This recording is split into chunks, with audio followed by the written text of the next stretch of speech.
Good morning again, and welcome to this meeting of the Herefordshire Council Audit and Governance Committee, being held on Wednesday, the 24th of November 2021. My name is Councillor Nigel Shaw, and I shall be chairing the meeting.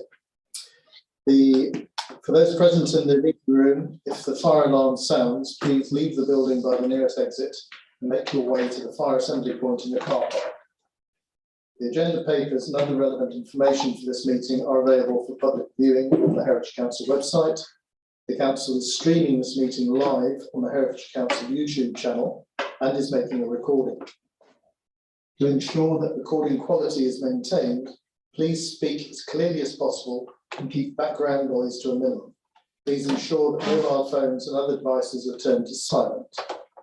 Others are permitted to film, photograph and record public meetings, providing that it does not disrupt the business of the meeting.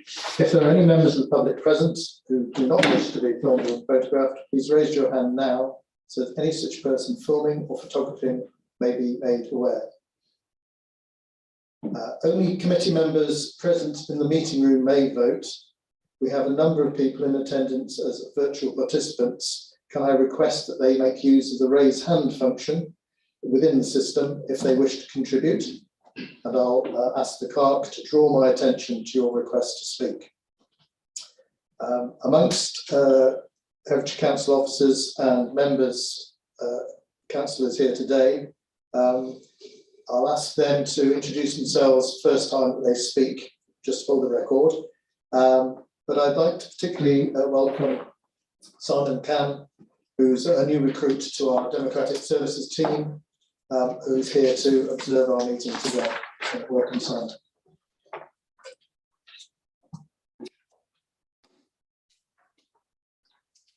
So the first item on our agenda is to receive apologies for absence.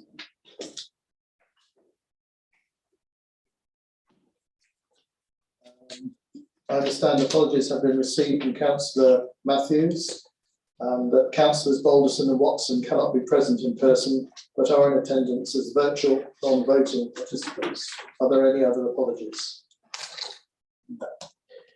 Item 2, named substitutes. I understand that Councillor Bowen is substituting for Councillor Matthews. Welcome, Councillor Bowen. Thank you very much. Declarations of interest. This is to receive any declaration of interest in respect of Schedule 1, Schedule 2, or other interests from members of the committee. Do any members wish to declare any Schedule 1, Schedule 2, or other interests on any agenda item? No. Thank you. Agenda item 4, minutes. The minutes of the meeting held on the 27th of October 2021 are included in the agenda at pages 11 to 18 for approval. No matters of accuracy have been modified to the monitoring officer. Are you content that I sign the minutes as an accurate record? Yes. Thank you. The committee's action log is attached to the minutes, but I have to say it does still require a little further work, although Councillor Balderson has very kindly identified a number of matters that need to be addressed. I don't know if at this time, Councillor Balderson, you want to just refer to those points that you raised? I can do so if you wish, but I think Ben has amended all my, or has taken into account all my suggestions and has produced a revised version of the action logs. I'm not quite sure if that's been distributed to members yet. But I think Ben's done an excellent job in outlining the suggested changes, and I think he should be commended for that. So thank you very much, Ben. Thank you for that. Thank you, Ellington. I'm Ben Ball, clerk to the meeting. Indeed, the updated version has been circulated to committee members around the table, with the adjustments made in purple on that. So we'll continue to update that further. Thank you. The only thing that I would raise, and I'm not quite sure how busy our agenda today is, Nigel, but there are a number of actions that are well past due date, and a number that were listed as due today with no updates.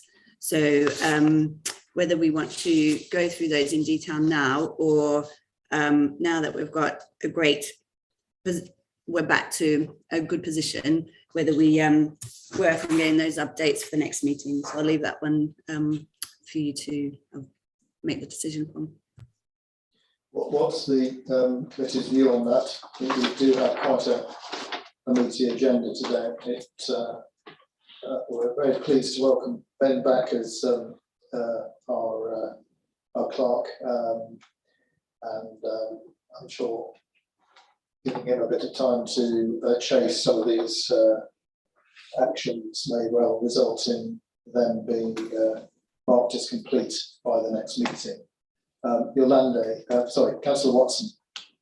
Thanks, Chair. Yes, if possible, I would like to go through the action log, because I have actually done my own action about 3 times from the 27th of September. So I'm not quite sure why it doesn't get ticked off. But anyway, if we do have time, I would be grateful. Again, I just turn to what's the view of the committee. Yours to command on whether we want to go through the updates. So, yes, Councillor Bowden.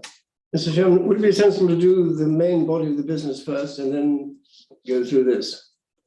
By all means, a suggestion. We'll defer this, going through this item until the end of the meeting, and then if we have time at the end of the meeting, I ask members to bear in mind that we'd like to allocate time to this. Then we'll go through that. Councillor Watson, is that an acceptable compromise? Yes, it is. Thank you. Sorry. Yes, Councillor Bowden. Chair, can I just check? We have Ben's amended paper copy in front of us, which is, again, thank you, excellent, and good to see you back again. Do councillors Watson and Bodson have the updated copy as well? Yes, I emailed that shortly before the meeting, so they've got that as well before me. With that, on the to the end of the agenda, as well, I'll move to item 5 of the agenda, questions from members of the public. No questions were received from members of the public within the deadline. The question received after the deadline will be reported to the next meeting in January. Agenda item 6, questions from councillors. No questions have been received from councillors. And although we've got agenda item 7, retender external audit contracts, I'm just wondering, because we've got obviously John Roberts from with us today, whether we want to come to this item after we've gone through the external audit findings report and the statement of accounts, because it would be normal practice, I think, John, for you to leave the meeting for the retender external audit contracts, because it kind of might affect you. Yes, Chair, I'd agree with that. This has come up at most audit committees that I attend. Some are happy to continue with the auditor in the room because you're not actually making a decision.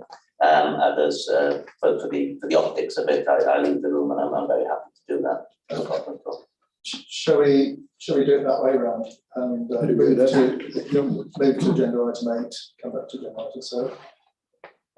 So we have agenda item 8, the external audit findings report, and we've got John Roberts, as I said, the key audit partner at Grant Thornton, presenting. Our recommendations A and B, that the report of the external auditor attached, Appendix A, be considered, and that the committee determine whether any issues raised in the report require inclusion in the committee's future work plan. So John, I wondered if you wanted to just comment on your report.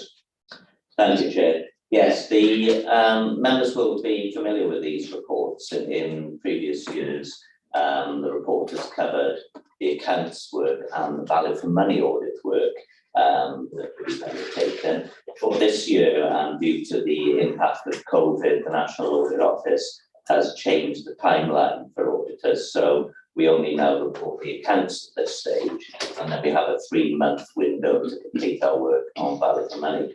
And I think it's safe to say that the value for money work that we've done in recent years has been more, there's just been more findings of interest to the committee, shall we say, around the value for money work, and there's been some significant matters, particularly around capital governance, and we're assuming to look at how the council's responded to social care issues and so on. So some important value for money themes that we've had sort of very challenging conversations with the council on. But on the accounts work, in recent years, it's always gone very smoothly, and this year is no exception. This is a good report on the statement of accounts and our audit around those accounts.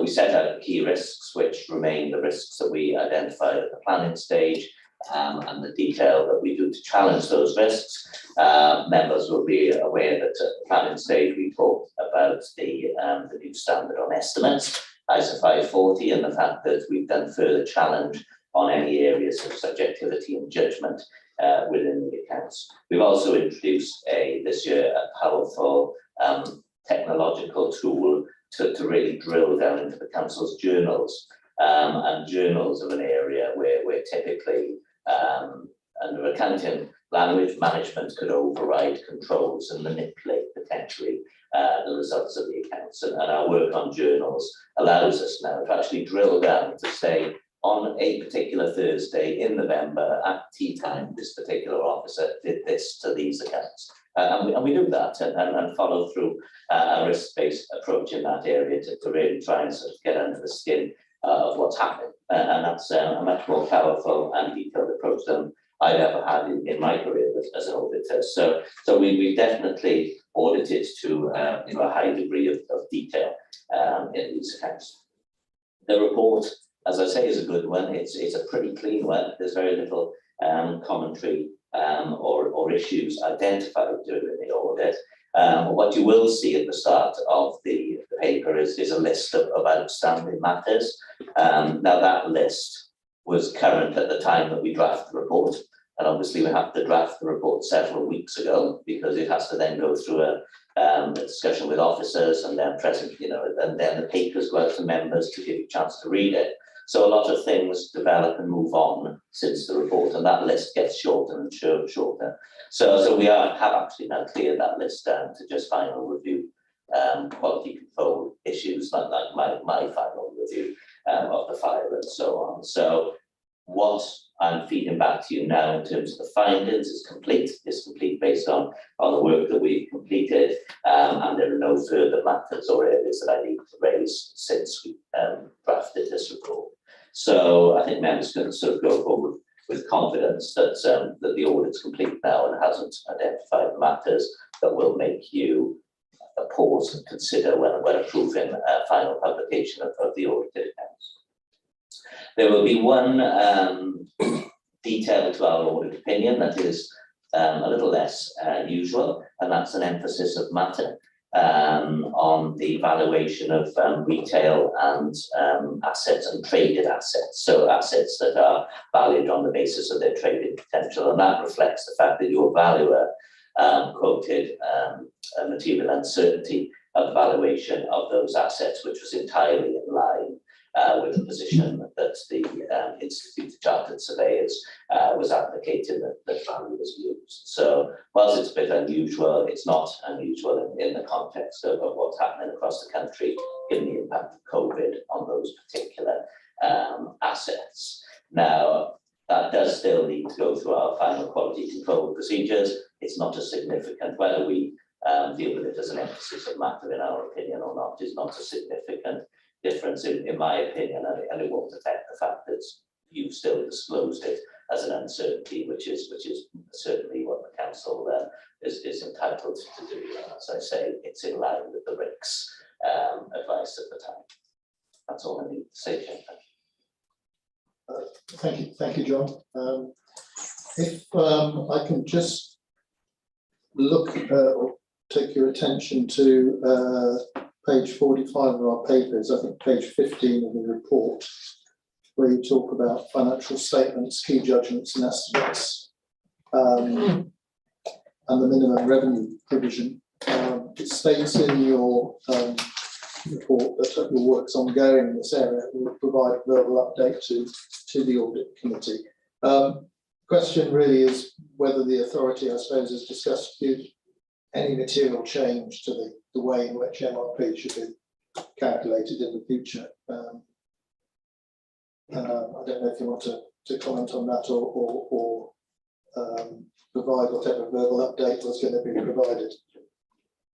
It's certainly, our audit backwards looking, and the MRP we benchmarked as it stands. We benchmarked it with other authorities. We looked at it as a percentage of debt and compared to what others are doing. There's a degree of flexibility around council's policies with the MRP, but we are increasingly finding that councils are taking a potentially less and less prudent approach there. And there's been a very high profile case that where the auditor, and it was Grant Thornton, has challenged that council, which led to many millions of pounds of adjustments to the MRP, and hence difficulty for that council regarding its overall finances going forward. So it's a big and important area. We benchmarked your current levels of MRP were acceptable to us in the benchmarking.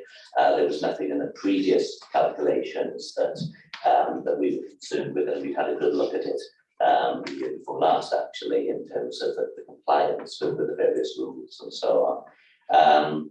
Should the council be looking to make changes to its MRP, we would engage very, very closely with officers on that, because in our opinion, it's a very critical area of your financial strategy.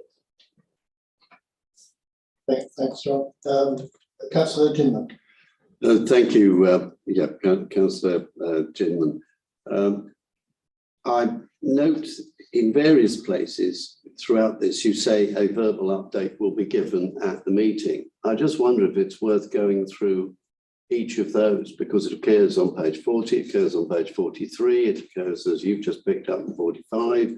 I mean, there's quite a lot in this where it says our work is ongoing, for example, is also in there.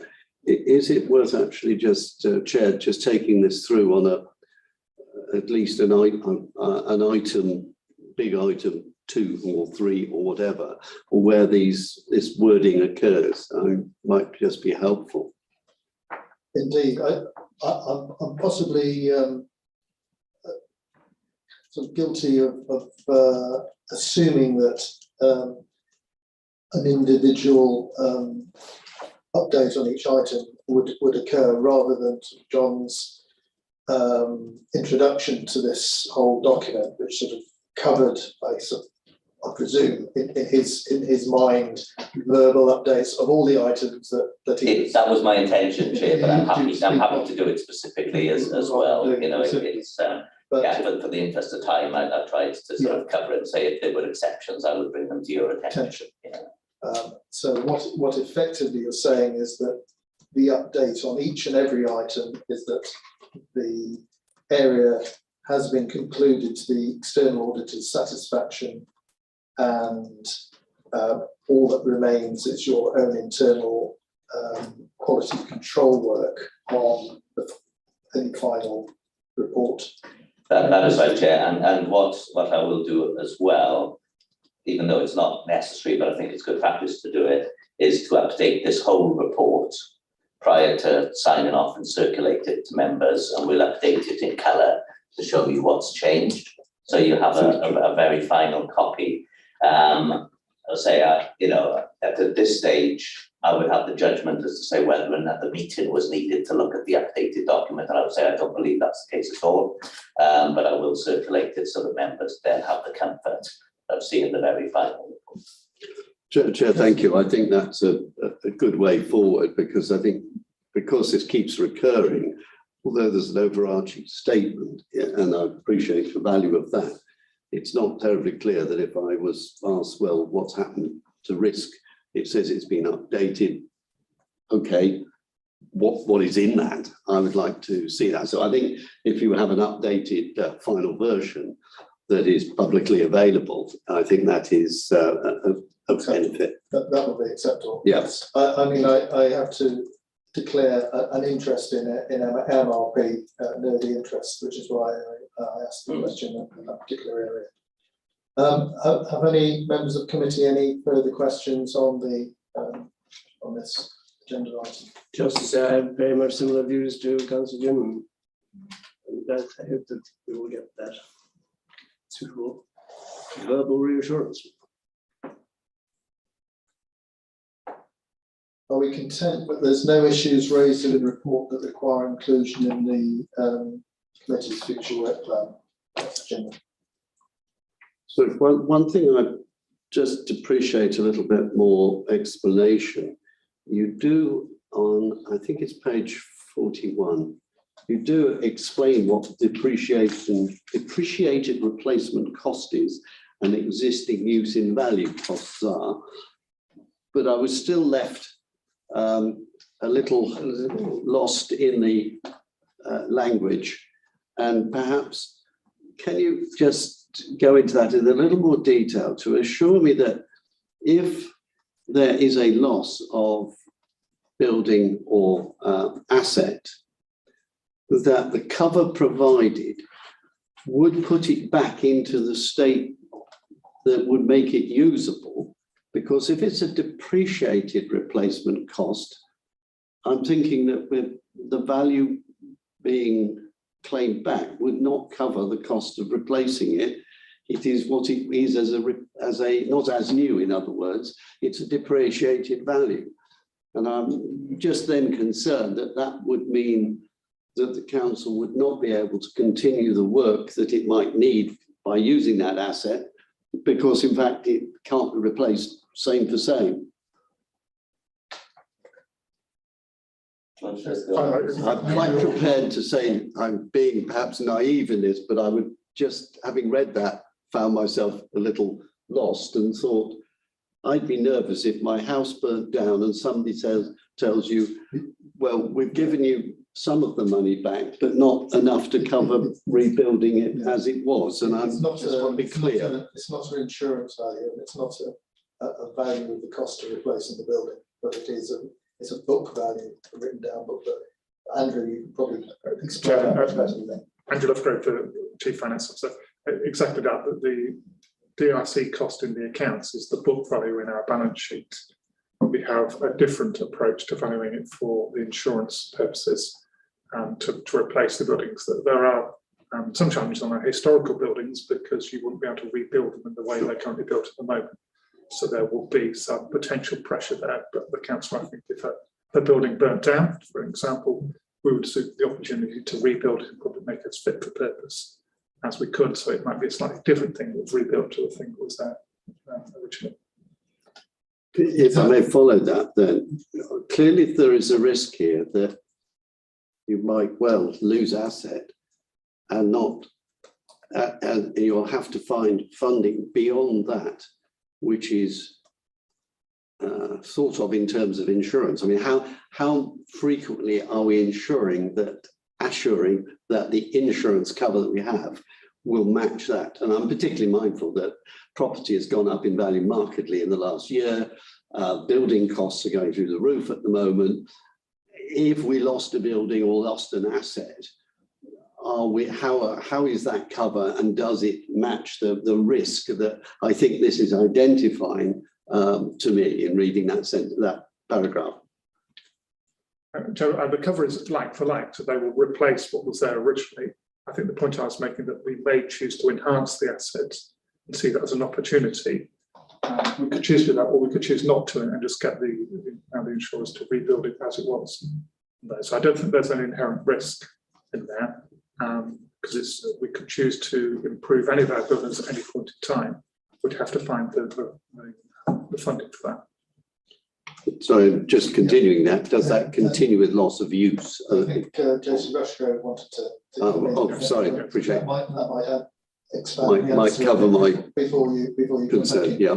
Josie, if you want to come in at this point. It was only to clarify on the practicalities of what we do within our department. So we do have the asset valuations for the accounts completed annually, as we do for asset valuations for insurance cover purposes. So we have those completed annually as well on a different basis and shared with our annual insurance premium cover renewal process. So just to give a bit of reassurance that those are two distinct services that we do annually. And I suppose, Josie, the values, I don't know, a plough lane then as a depreciated asset will be different from the value of plough lane in the insurance to rebuild the asset.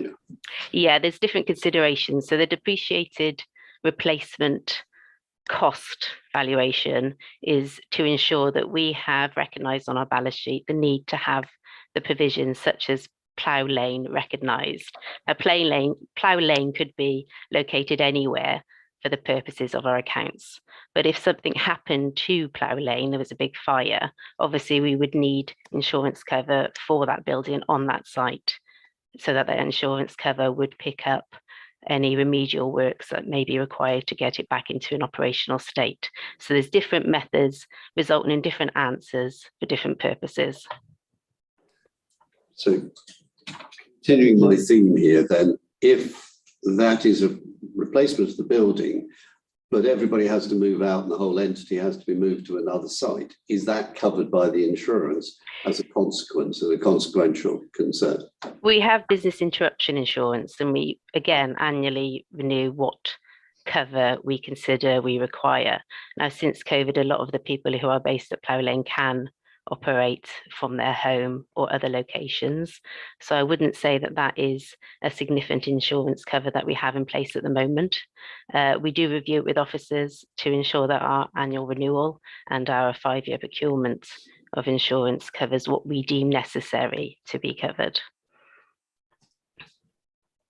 I hope that helps. Yeah, no, thank you very much. That's really helpful. Now, clearly the council also has properties that are used for other purposes. And here I'm thinking if we do start to look at perhaps care homes in the future, for example, or other assets which the council employees are not using but are used elsewhere, presumably that same sort of interruption business insurance is also going to be in place, because we've seen recently with one closure of one care home, it causes a huge amount of disruption at the time, and you've got to find suddenly funding to deal with that. So that's sort of the business continuity planning that we do, and we share those plans with our insurance providers as well. And presumably then turning to the audit point, which is where it came from, this is reviewed by you as showing that it's in place, it's adequate, and that reassurance is coming externally. We don't have to provide direct insurance in the same way as we would, look at the valuations in the accounts and give an opinion on how they follow the right process. But what we do look at in the round is the council's approach to stewardship and governance, and doing something like being on top of your insurance, being on top of your risk management. All those sorts of things are covered then through that assessment that we do and report to the value for money audit. Thank you. Thank you, Councillor Jim. If I just look at page 51 of the documents, page 21 of your report, we talk about value for money and the value for money procedures and conclusions. I note there under risks of significant weakness, we cover both the court judgment, children's services, and the right back of bypass costs under those areas.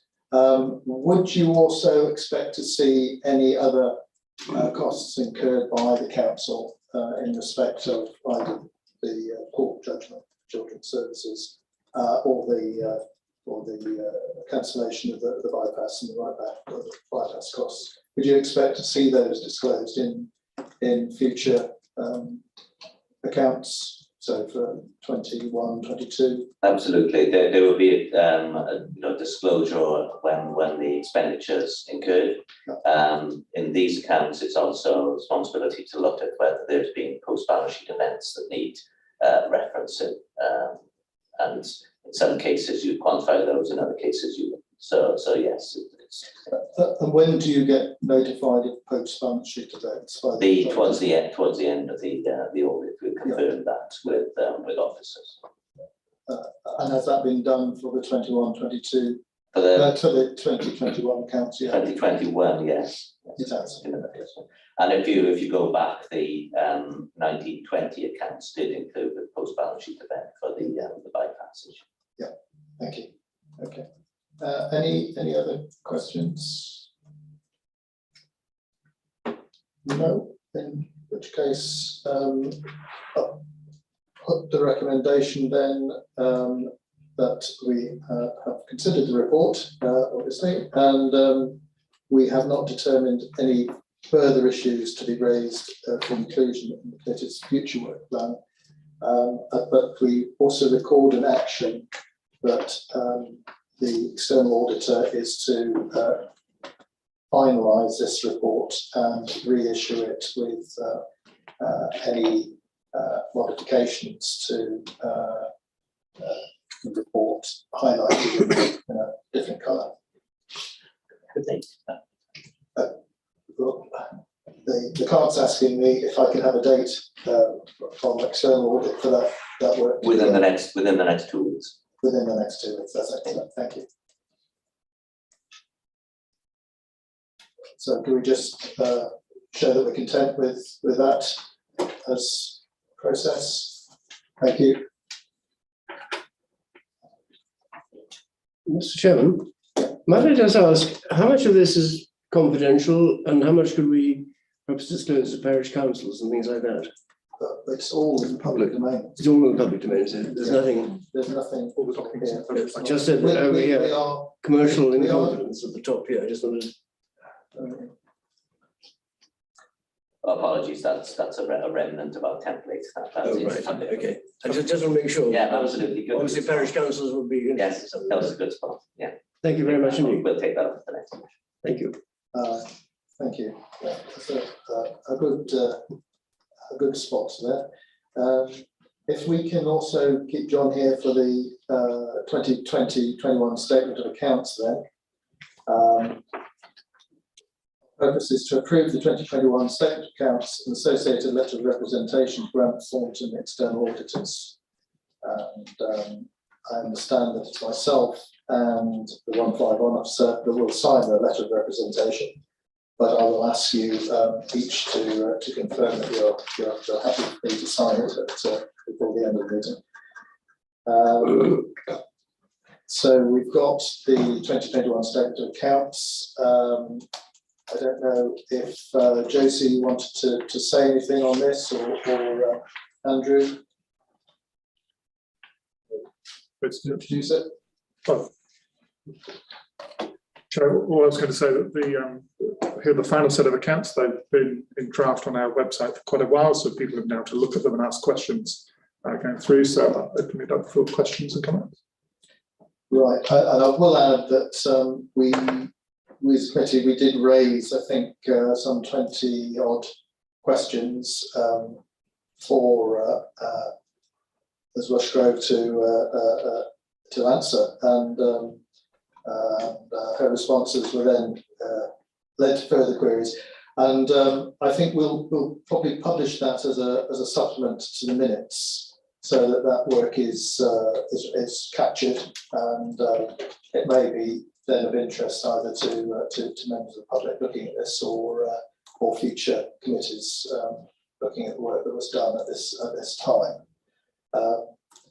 Members of the committee, have you any questions on areas of the accounts? Councillor Bartlett. Thank you, Chair. Just really for clarification, it might be me not understanding it. In the officer's report, so this is page 68, paragraph 14, under current liabilities. It goes on to say that 14.6 million of funds held under agency terms for third parties. I just wondered if you could explain what that process is and why we're holding liabilities for third parties. Happy to answer, shall I? Thank you. Yep, so there's two situations in the 2020-21 accounts that makes reference to, that the paragraph you quote. We hold monies on behalf of BEIS, the Department for Business, Energy and Industrial Strategy, in respect of the grants that we award to business rated properties in response to the COVID-19 pandemic. So specifically at the year end, we had a grant scheme called the Restart Grant. So we had received significant monies from BEIS, and we had a method for distributing those funds to a large number of businesses, and a large number of monies went out the door rather fast. But there was a balance at the year end, 31st of March, that wasn't spent until April. So because we're holding the monies on the behalf of an external organisation and in terms and conditions of that scheme that are set by an external organisation, we call that an agency arrangement. So we don't put it through our books, as in we don't put it through the statement of accounts, but of course it's on our ledger, it's through our bank, etc. So that's why it's called an agency arrangement.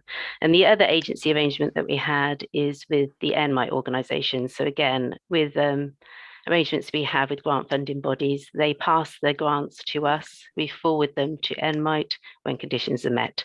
So we do that on behalf of an external organisation. We then take the post of being the financially accountable body. That's right.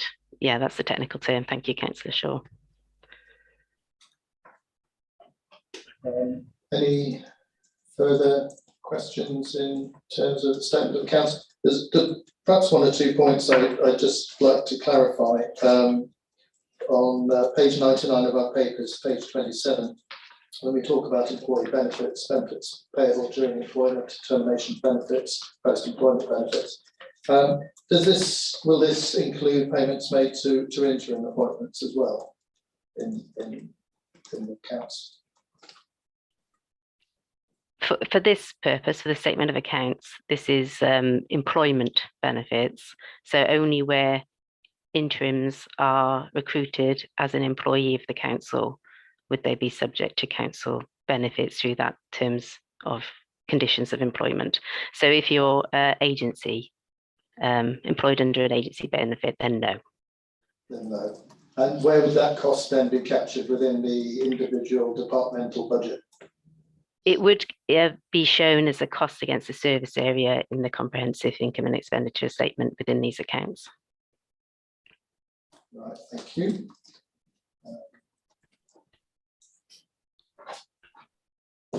Councillor Ginman, while I'm looking at my notes. Thank you. On page 84, that's page 1214 or page 84 of the bundle. I appreciate that this is a statement of accounts in 2021, but clearly the first item in there in Fastershire, given what we now know, is going to make people look a little askance. The ultimate aim is by the end of 2020 to have access to fast brand for all who need it. Knowing that that is now a pipe dream, I'm just sort of conscious that putting it in there seems slightly, it might have been true at the time, but no longer has any validity and is making quite a lot of my folk in the ward and neighbouring wards somewhat angry, should I say. So I'm conscious that we can't even get broadband into much of the area, and yet that seems to imply that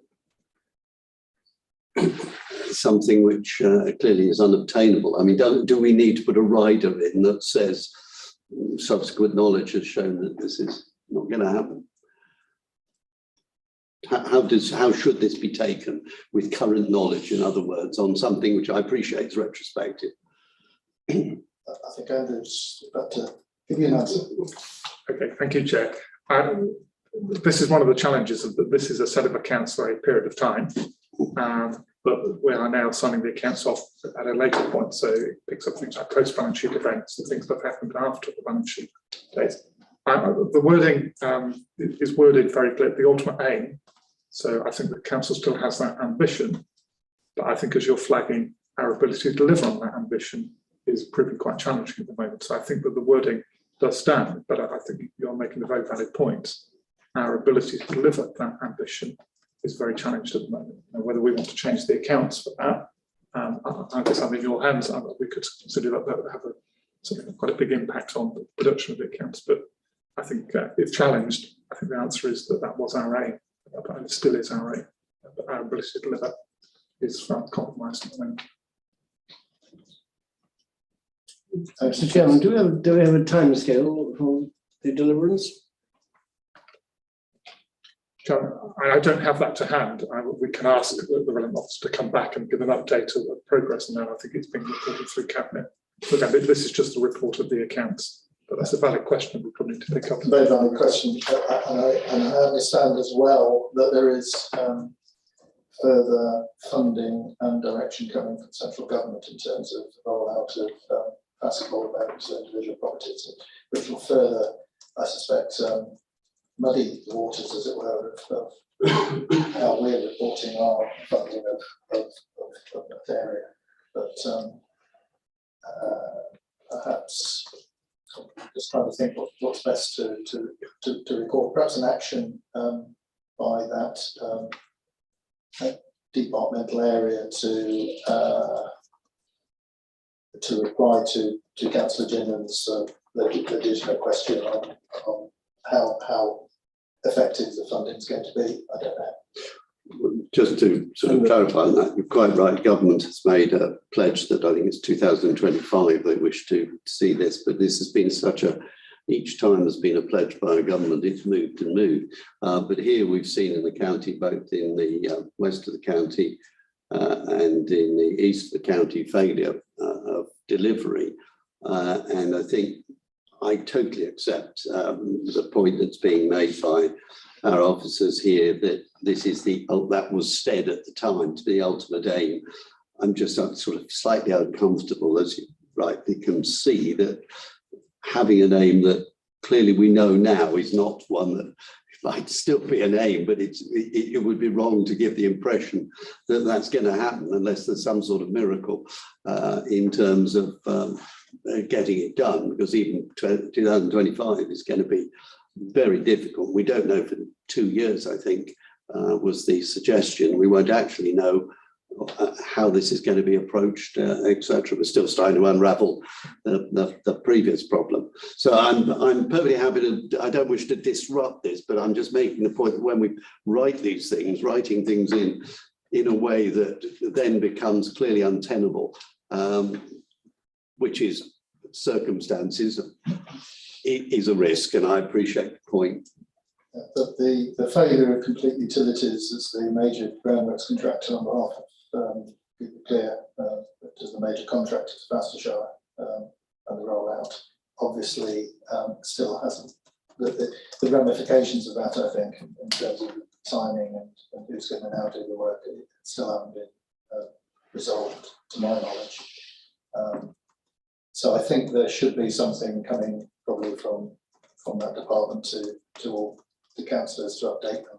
Once we have some clarity to that resolution, I think we could probably ask for that, because it is a risk to our delivery of the rollout. Chair, I think what you're describing there is a very valid question for scrutiny. So your colleagues on the scrutiny committee, I think that they would be well served to ask those type of questions, and then there can be an exchange with officers. I'll come to this. If we give you a written briefing paper, I'm sure you'll have questions, but then looking at your timetable, we'll show is it the best use of this committee's time to have a further dialogue about it? But I think probably all the scrutiny colleagues. Point probably taken. It would be a good area for scrutiny to pick up on. Sorry, Councillor Valle. I was just going to ask, have Complete Utilities gone out of business then? Yeah, they have. Yes. Completely useless utilities. Mind you, we're in a public meeting. We are in a public meeting, yes, but they have, in my experience, they've had two teams, one very good, one not so good. Moving on, if There were two items that we did ask questions on that I felt might have some public interest. One relates to page 69 of the statement, page 141 of our accounts of our report, in reference to trading operations, retail properties and Hereford City Centre. That was a £5.9 million downward revaluation of Maylords. That was an existing freehold asset on our books. I don't know if the 151 officer wants to comment on that, really in reference to the valuation we had from from Montague Evans, I believe, when that property was purchased. It's recognising that the 5.9 million is a sum, it was a paper sum effectively in the books, but I just imagine it will capture the imagination of those looking at this figure. I don't know if you want to comment. Okay, thank you, Chair. The council owns a number of the commercial retail properties in the centre of the city, but Maylords is one of the larger groupings of those things. Prior to us acquiring the long lease element, we were still the freeholder of the site. So we had the value of the asset, the freehold asset on our balance sheet, once it discounted for the fact that there was a long leasehold. The transaction that we concluded was to acquire that long leasehold arrangement and to collapse the lease. So the revaluation you're seeing there is the site as a whole. It's not just of what we paid to acquire the leasehold interest. And as John for Grant Thornton said, our value has been very clear with us that there is a level of uncertainty and challenge around valuing assets, and retail assets are ones that are quite difficult to value at the moment because the market is quite turbulent and nobody's quite sure how post-COVID things will pan out. So what you're seeing there is a prudent and I think entirely appropriate valuation from our valuers who have reduced that value, and that's been reflected in our accounts. It is a paper transaction, it is the valuation at a point in time, and who knows where that valuation will move in future years. Thank you, Andrew. The other item I was going to raise was on page 76 of the accounts, page 148 of our report. And this refers to paid compensation for lost office of £120,000 plus pension contribution. Now, I'm well aware that senior directors of the authority may have contracts of employment, and those contracts may outline the recompense to be paid on loss of the directorship. But I just want some clarity there that was in fact a contractual payment and not an ex gratia payment. I think members of the public would be asking that question if they see those figures. That's reasonable. I don't think, Josie, that you're quite able to answer that question. And I'm not sure if there's an officer present at the meeting that can answer the question. Claire, sorry, thank you, Claire. I can confirm they are contractual payments. Thank you. And I can also confirm, Chair, that obviously it's required by law that this is disclosed to committee, and as part of our accounts process, the external auditors do look at this as well to ensure that the council is acting lawfully in making such payments. That includes any ex gratia payments as well. yeah. Many councils have been subject to public interest reports in this area where there have been ultra vires payments. So it certainly is an area that I'm aware the external auditors always do look at in great detail, and the council does have procedures to make sure that we're not in that position. Thank you, Claire. That's put my mind at rest. I'm aware that this is an area of interest, and I just felt we ought to put a spotlight on it so that no one's still uncertain about the reasons for the payments. Thank you. I've got Councillor Bartlett and Councillor Bolton. Thank you. Just a couple of questions really for clarity on, and this is page 85 of the pack, so page 13 of the report, and it's the significant provisions, contingencies and write-offs. And just some clarity really around the fact that we're now holding provisions of 8.1 million. And in that, we've got on the business rates appeal provision, seems quite high considering business rates is quite a low percentage of our income. Clarification on how we work out the percentage of that is the appeals up to 31st of March and the appeals yet to be registered. And then a general question of the second paragraph is, what exactly is the provision of 2 million for costs relating to insurance to cover excess liabilities? Shall I take that? Yes, please, Josie. Okay. So both of those numbers quoted from page 85 are an independent assessment carried out by experts in that field that we then have some challenging meetings with to establish the basis of their assessment and whether we're comfortable with that. The larger number in relation to business rates appeal, it does go back to a number of years from when they revalue business rated properties, and they look at what the rateable value has been presented to that property and whether the person who's occupying that property has appealed, or if they have, whether it's likely that similar properties will also submit an appeal. So that's an appeal threat. So we do have a long list of appeals, and we do look at the larger numbers that are going through the appeal process.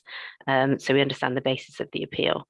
There were a number of properties that submitted an appeal in response to COVID, saying that affected their business rateable value. We haven't included that in that number because that is considered to not be a permissible reason to submit an appeal at this moment in time. With the insurance, we do have a broker, and part of their service is to provide us with what they believe the risk is to us of claims that we are likely to have to settle, and a basis for that reasoning. And because we have quite high excesses on certain insurance claims, we set aside a provision to cover that cost that we are expecting to see at some point, but we hope not to. And could somebody, thank you for that. That kind of makes sense. It sounds quite prudent. And just the second paragraph, a little bit more background on the provision of 2 million for independently assessed outstanding insurance commitments. Yeah, so that's it would be in relation to all sorts of claims, so relation to property, relation to public liability, all sorts of claims. And what they do is they look at the pattern of claims we've settled, and they use that to determine provision allocation. So that's the general, that's the pot. It is a pot. It is all types of insurance cover what we would expect to have to settle from this provision when those claims close. That makes more sense than if somebody got one major big problem somewhere. No, it's not one major. For the 4.9 as well, the list is very long. That makes up that number. We've got over 8,000 rateable business properties, just to give you an idea. Thank you, Councillor Bartlett. Before I come to Councillor Bolton, just as an adjunct to the question that you've just asked, page 52, page 124 of the report, we look at the business rate smoothing reserve. Is this in any way related to what we've just spoken about? That hasn't changed at 9.2 million. And what's the basis of calculating that reserve? Shall I answer that one? Yep, it's a complete distinct number, the 9.2. So the provisions is for real liabilities, so that's why it's recognised as a provision, whereas a reserve is more of a less likely but probable need for funds. So with business rates smoothing, there's a lot of discussions about the impact of revaluations, the impact of continuing with reliefs that we award, the biggest for this county being the small business rate relief. What is going to happen with, at the moment we receive grant funding that funds that relief? Is that going to continue with the business rates localization agenda? It's still uncertain. We're still waiting to see where central government are going with those items. So that reserve is set aside to address that risk that we know exists, but we don't know the timing. Thank you. Councillor Balderson. Thank you, Chair. My question is on the same section, significant provisions, contingencies and write-offs. And it's primarily just asking for clarification, really, in terms of the definition of a write-off. And given the discussions that we've had thus far, and the discussions around downward revaluations, etc., but we've got no significant general fund income write-offs, which sounds quite specific to me. So I guess it's understanding better how you define write-offs and what would be considered significant, and why some of these other downward revaluations, etc., wouldn't be captured within this section of the report. No, so a write-off is a real amount that, following all avenues of recovery and settlement, we haven't been able to agree. So we write off monies that we expect, and those are reported to Cabinet as part of the performance monitoring reporting framework that goes to Cabinet. So we haven't had any significant write-offs in 2020-21. Just trying to think of the other avenue of your question. Apologies, I've forgotten it, Councillor Balderson. We were talking about downward revaluation. Oh yes, so valuations do move annually, as you know. So we manage that through an accounting arrangement through the revaluation reserve. So you won't see it as a provision or a reserve as in a usable one, because it's not a real cash leaving our bank. It is an accounting exercise and has to be accounted for through the revaluation reserve, unless there is a significant decrease in the value that has to go to the comprehensive income and expenditure account. But again, then we reverse it out of our capital adjustment account. So it doesn't affect the council taxpayer, because it isn't really an real amount of money leaving our bank. Councillor Balderson, is that crystal clear now? A little bit, thank you very much. Councillor Jimmer. Can I, just as a general question, I note that the statement that prudential borrowing can be used to fund the investment, and the capital financing costs can be repaid from future savings. How does that actually work out in the end? Does somebody prove that the savings have indeed met the capital costs? Because otherwise, I mean, I'm not clear how that circle gets completed. So obviously the idea of prudential borrowing is that it's going to have that cost covered. So how do you go back and show the cost did cover what was by the nature of that borrowing? How does the circle get completed?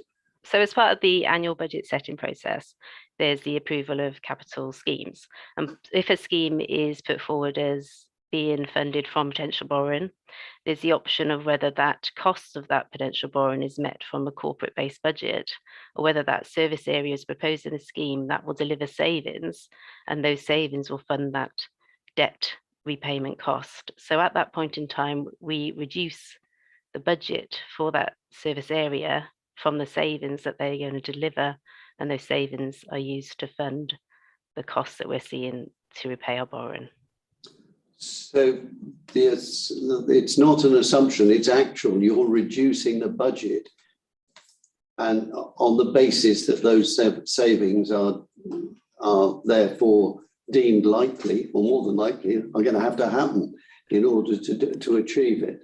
That's part of the budget setting process. So again, there could be changes. There could be decisions that change that assumption. But as we approve capital bids, that is part of the decision whether we take the savings at that point in time. or whether we revisit that decision at a later point. That would go through the Cabinet and Council decision process. And based on that, just thinking of the problems that COVID has thrown up, which would not have been thought of at the time of setting those budgets and therefore of seeking those savings. Am I right in thinking then this year would be particularly difficult in the sense that one's going to have to say, well, we thought that was prudential at the time, but actually circumstances have shown it needs to now be met out of other capital costs? It could have been a risk. I'm just trying to think of a particular scheme where we saw that, and there isn't one coming to mind. Have you got a scheme in mind that I could? No, I can't. Think the of one. generality of the statement, the prudential borrowing is the capital cost can be met by the savings, which indeed you now said are taken at that time or in the budget.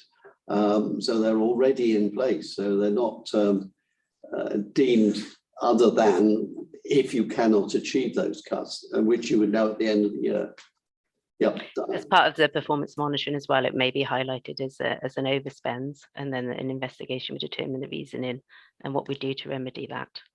And then it would be a judgment as to whether the overspend shows that it was not a prudential borrowing in the first place, and there would be a lesson to be learned in that process.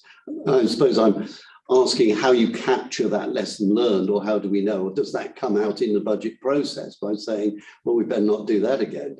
Well, there's lots of ways it's highlighted, but I would suggest that the most common way of highlighting that significant risk would be the monthly forecasting that we do against our budgets. Fine. I'm just wondering how we capture that here in the committee, knowing that that lesson has been learned. Do we see the lesson, and how do we find it, or do we see it? Well, I'm right, I think in those savings are, as you say, in the monthly reports, they're reg-rated, aren't they? Yes. And therefore, the reg-rated report would have the mitigation being taken in order to achieve the saving requirement. And at the end of the year, there's pretty much a wash up on what savings haven't been made, the reasons, and I suspect that, well, no, I know that the commissioning then of the following year's budget will reflect what's happened in the preceding year on that area. So if savings haven't been made in, I don't know, provision of a service or whatever that were thought about, they couldn't be assumed to have been made in the following year's budget. So the department or area would have to find that money from somewhere. It can't just sort of pocket the loose changes. Fully appreciate it. I'm merely saying that it then shows it wasn't prudential. So how many were of the prudential of those that were thought to be prudent turned out not to be? Would be interesting to know in itself. It up from the performance reports published for the quarter. They're published for the preceding quarter's financial results, which are usually published sort of 2 or 3 months later. But they will have, if you look at then all the red, some of the amber, you'll see what isn't being achieved. Sorry, Andrew. Well, actually, I was just going to say that those reports, if anybody is interested in seeing them, are reported to Cabinet. It happens this week that Cabinet those are Q2 reports. So that's the cycle of how they get reported, and if people want to see the detail, that's the route to see the detail. And I think the process for us is to know that there is a process in place. I'm reassured. Thank you. Are there any more questions relating to the statement of accounts? If not, can I ask for a named vote on this one so that I'm content that I have the agreement of all committee members present to sign off the accounts? I think it was me, so sure. So public assurance that we're all up online. Yes, if voting members can just indicate you're happy for a name vote to be taken, just Seconds. Yes. Thank you very much. So yes, going around the room then. So of course we've got virtual members attending virtually who can't express vote, but they don't want to ask them to comment afterwards. That's entirely up to you. But I'll just go around the room with those members that are present and able to vote. So Councillor Bartlett. 4. 4, thank you. Councillor Bolter. Yeah, 4. Thank you. Councillor Ginman. 4. Councillor Bowen. 4. And Councillor Shaw. 4. Voting members. That's fine. I'm content with that. Thank you. So the recommendations that State Council approved were passed, and the representation through the sign of the chairman of the committee and chief finance officer will pass. Yeah. Thank you. Yes, indeed, Chair. There's also the actions of the questions and members and responses. We published along the minutes of the meeting, which are identified. I'd asked that to be published, and I think the 151 officers just wanted to make sure that it's an appropriate it's in appropriate format. Of course. Of course I did. And also, do you want a briefing note on Fastershire or make a recommendation to general scrutiny which they consider in their work programme? Well, we did suggest that would be a prudent idea. Whether that's an action or a recommendation, I'm not sure. It's an action, I think. Or is it a recommendation? The recommendation to scrutiny, certainly, as item C, then perhaps on our. Do we need to vote on that? If you could just confirm that. Could we just show that we're content to advise general scrutiny to take a look at the actions pertaining to the delivery of mass broadband? Thank you. Chair, can I ask for one clarification Of course. on the appendix that we're publishing? Yeah. Can we make sure that we capture the answer from our solicitor to your question? Indeed.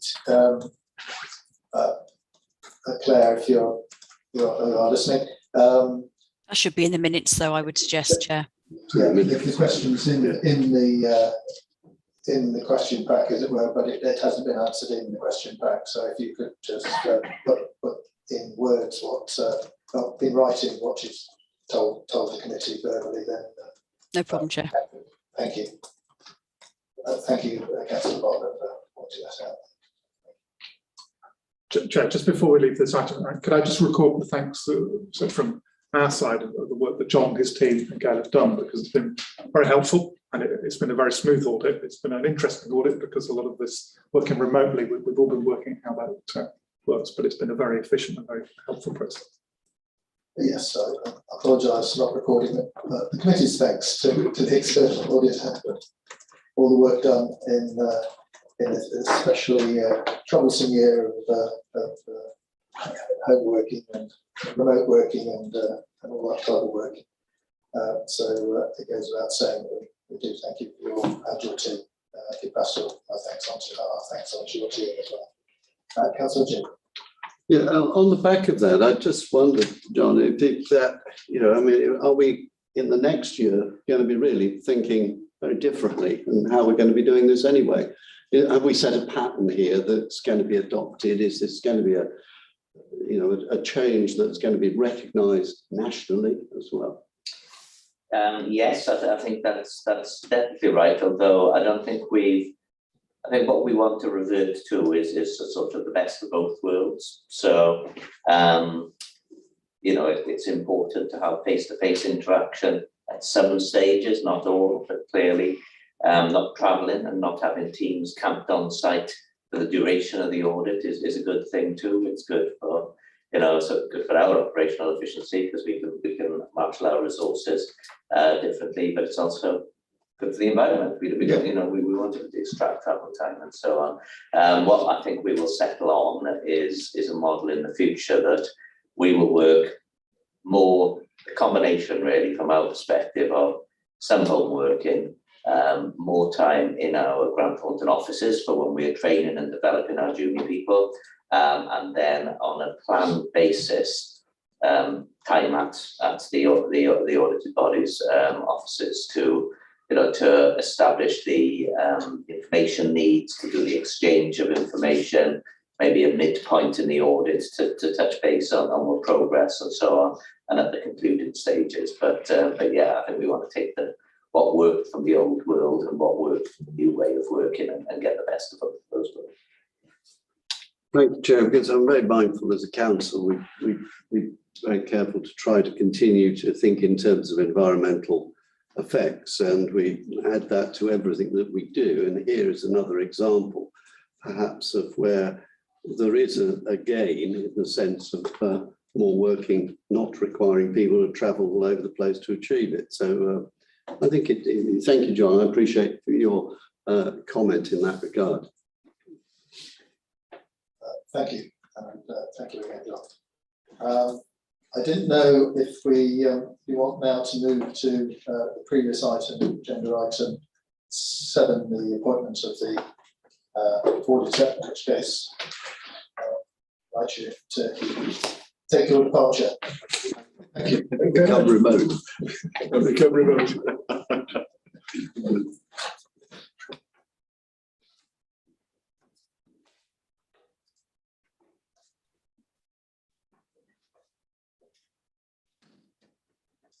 So thank you, and we'll move to item 7, the retender of external audit contracts. Purpose of this is to consider the options available to us in relation to the retender of external audit contract, and to recommend to council our preferred opinion. Josie, you've written us a report on this. I don't know if you want to comment on it before we ask any questions. Yeah, only to add that we're just finished by signing those accounts, year 3 of the 5-year appointment that we're in at the moment. So the next cycle of appointment will be for 5 years from the 1st of April 2023. So at the moment, we do use the public sector audit appointing arrangement, as do 98% of eligible bodies. So I had a quick look at who are the unitary authorities that aren't currently using this procurement method, and it's actually only Cornwall and the Isles of Scilly, so they're nowhere near us. So I have spoken to neighbouring councils, and there is no appetite locally to join up to form a joint regional independent procurement group.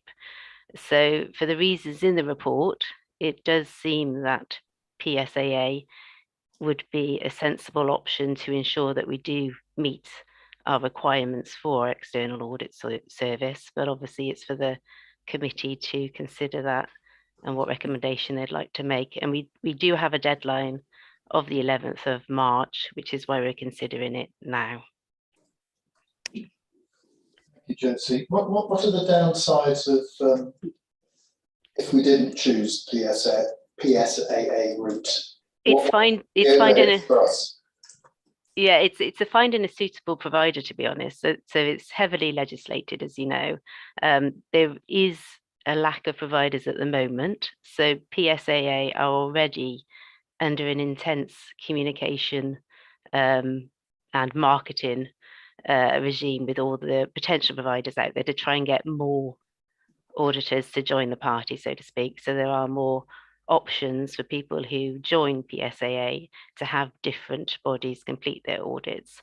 So when it started back in the 1st of April 2018, we did have KPMG, for example, and they left the PSAA appointing regime because they decided that that wasn't what they wanted to focus on. So we've got even less people available to complete the audits than we did have, that we thought we would have.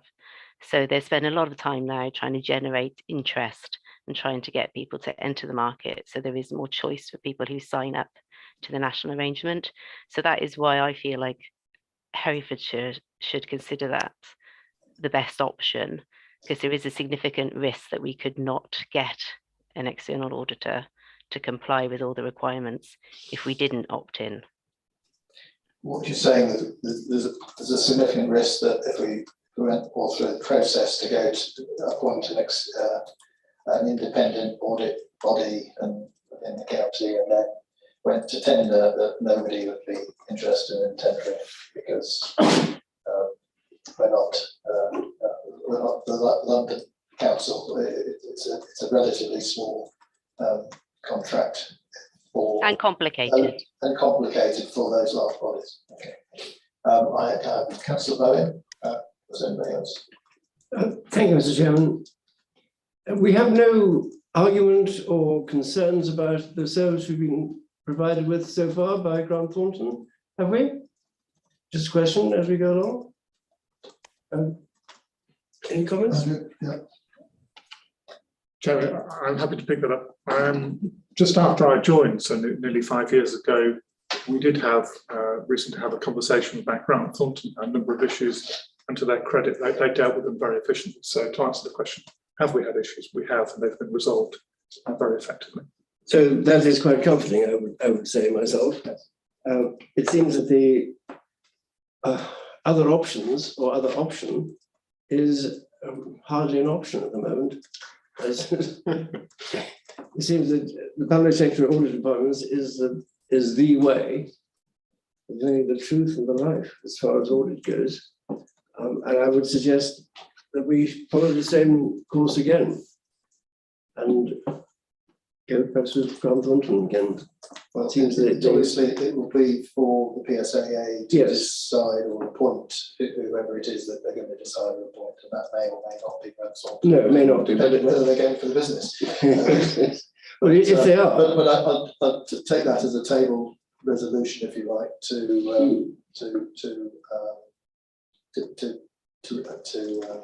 retain membership through the PSAA or for the route to appoint an external auditor.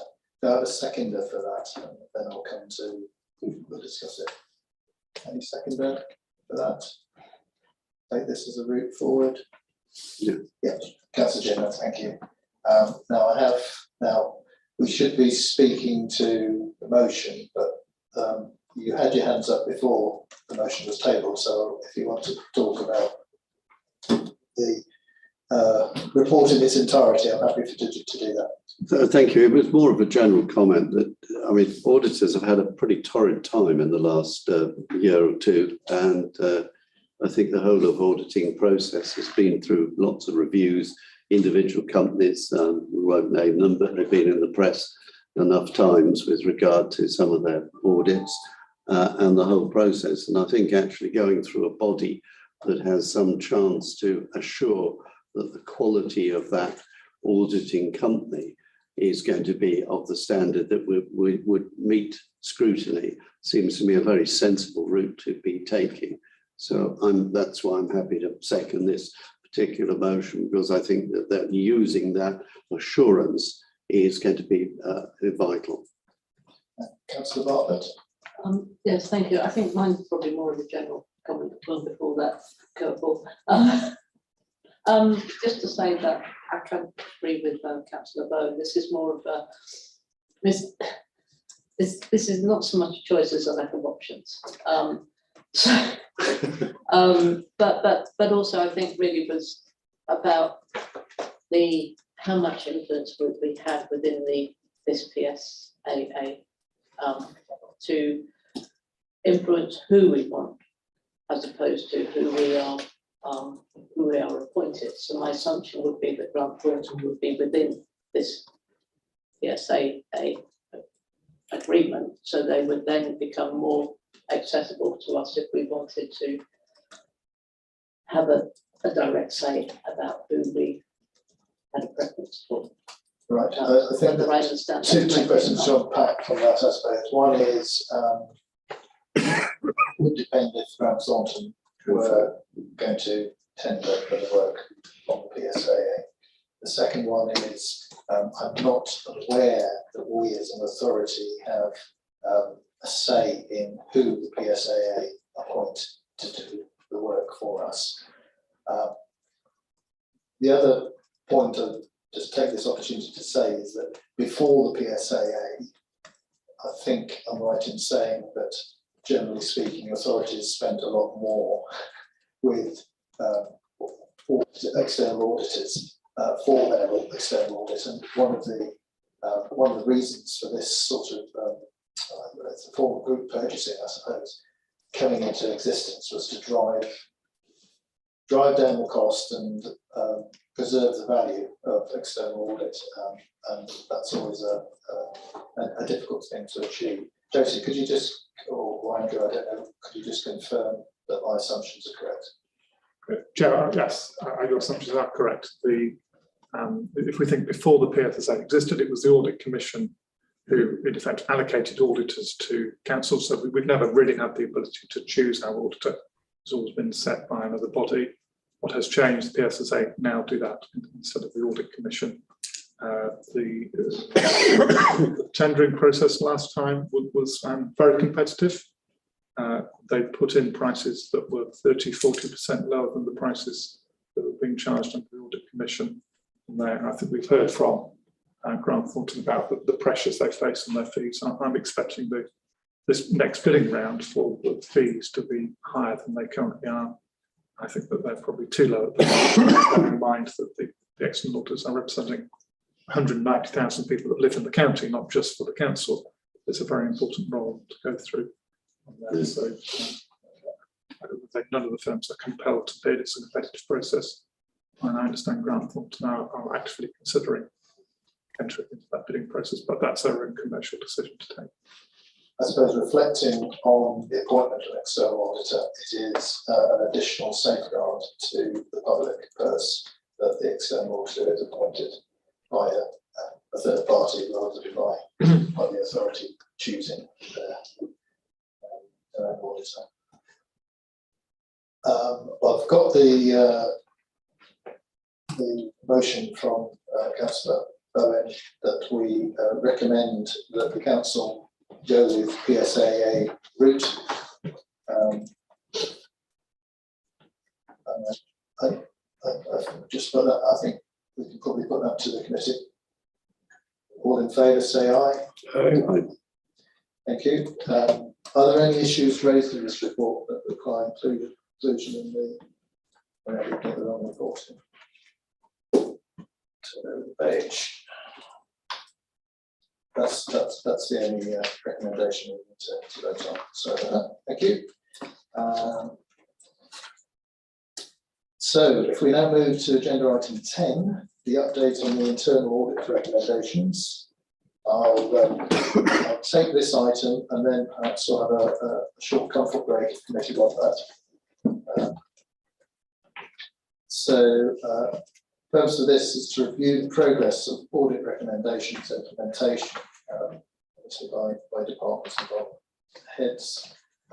Presenting officer Paul Harris, our head of corporate performance. At the end of this, there'll be a recommendation that states the current audit recommendations is reviewed. The committee determine any recommendations it wishes to make in order to provide further assurance that actions identified by audit activity are being actively managed.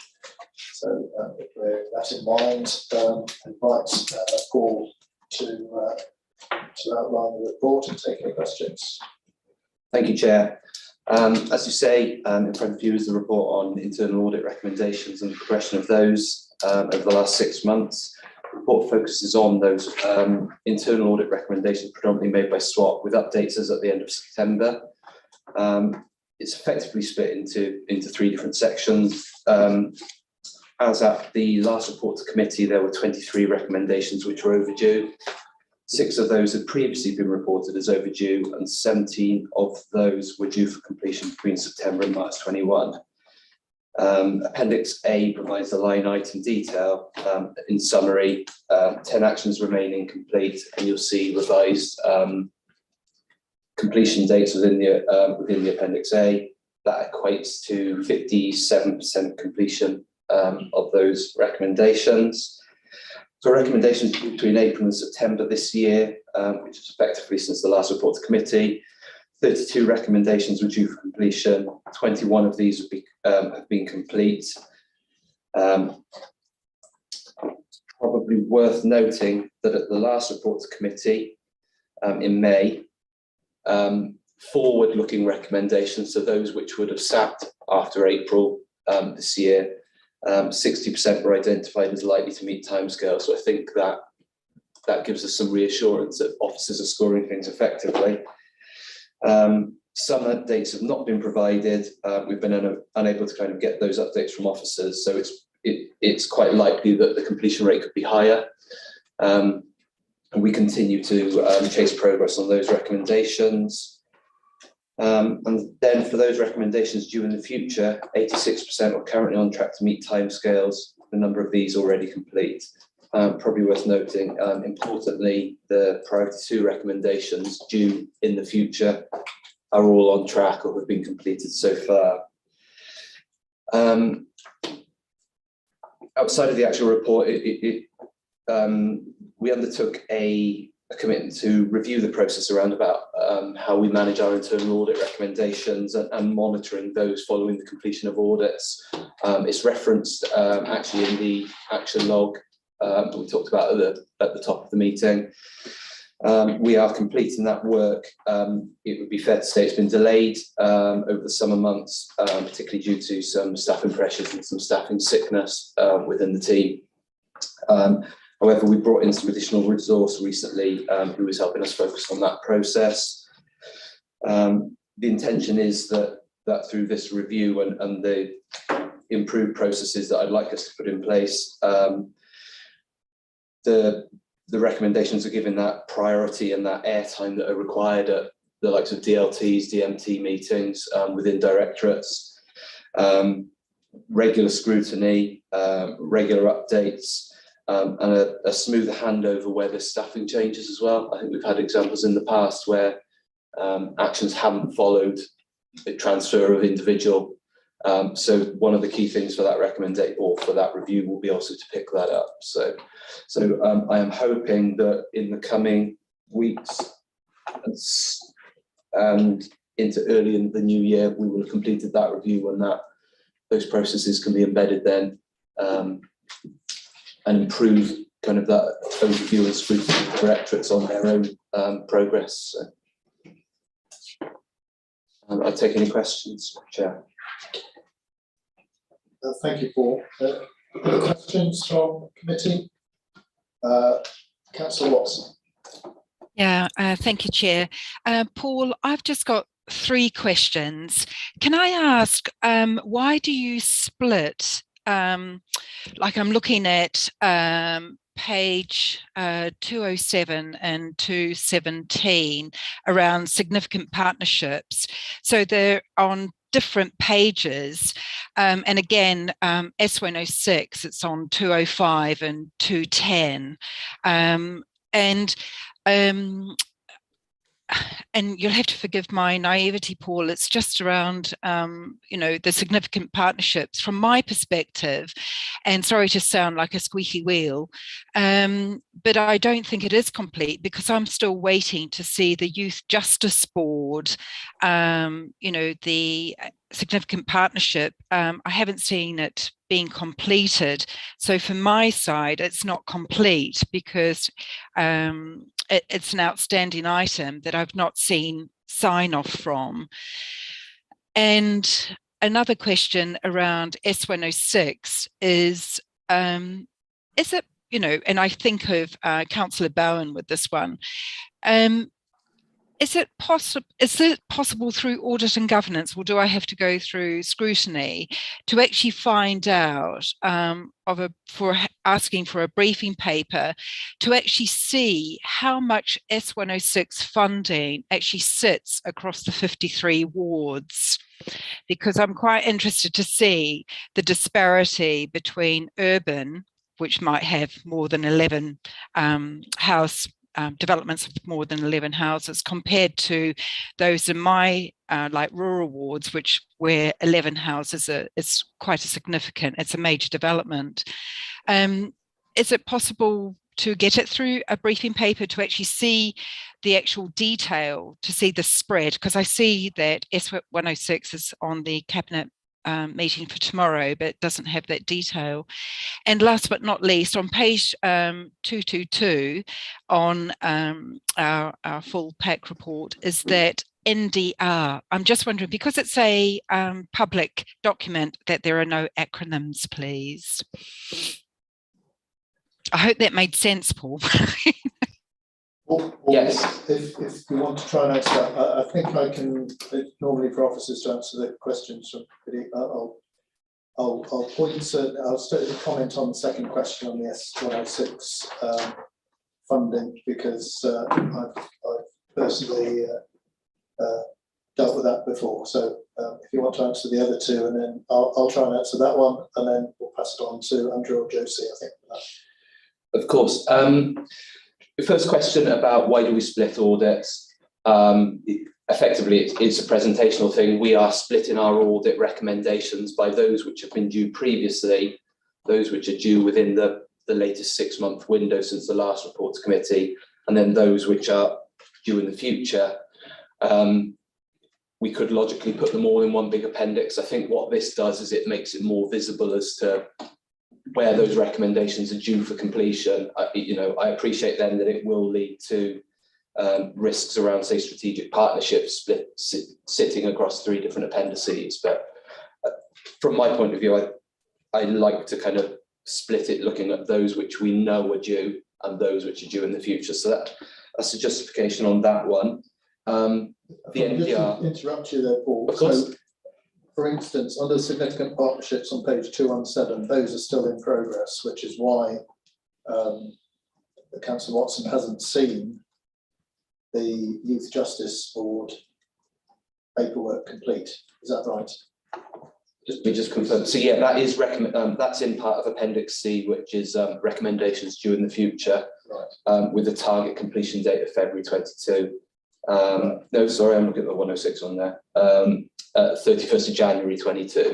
So yeah, of course, I think the other thing is here is that when officers have responded, they potentially talked about the process and identifying and completing the process. The actual completion of specific elements, I know, for example, significant partnerships is a recommendation for the annual governance statement as well, I think. So the actual completion of the line items may kind of come after that, but I take your point, and I can certainly look back with relevant officers on some of those ones. And then the question about section 106, yes, obviously Councillor Short, you were going to cover that off, but I am aware that obviously it's Cabinet this week. There's a paper around the process and system support around section 106. Yeah, what my recommendation would be is that any ward councillor that wants to know about section 106 monies in their ward should speak to finance. There is in existence, because I know because I've seen it, an Excel spreadsheet which covers every section 106, every scheme, where it is, and how it's split up into different contributions, when that contributions are being received, when it's being spent, etc., etc. So I'm sure that information should be available to a ward councillor should they wish to request it, and I'll sort of pass then on to Andrew as to whether that is available. Yes, that information is available. There is a search facility on our website where you can put in the ward. So that is another way of finding out the information.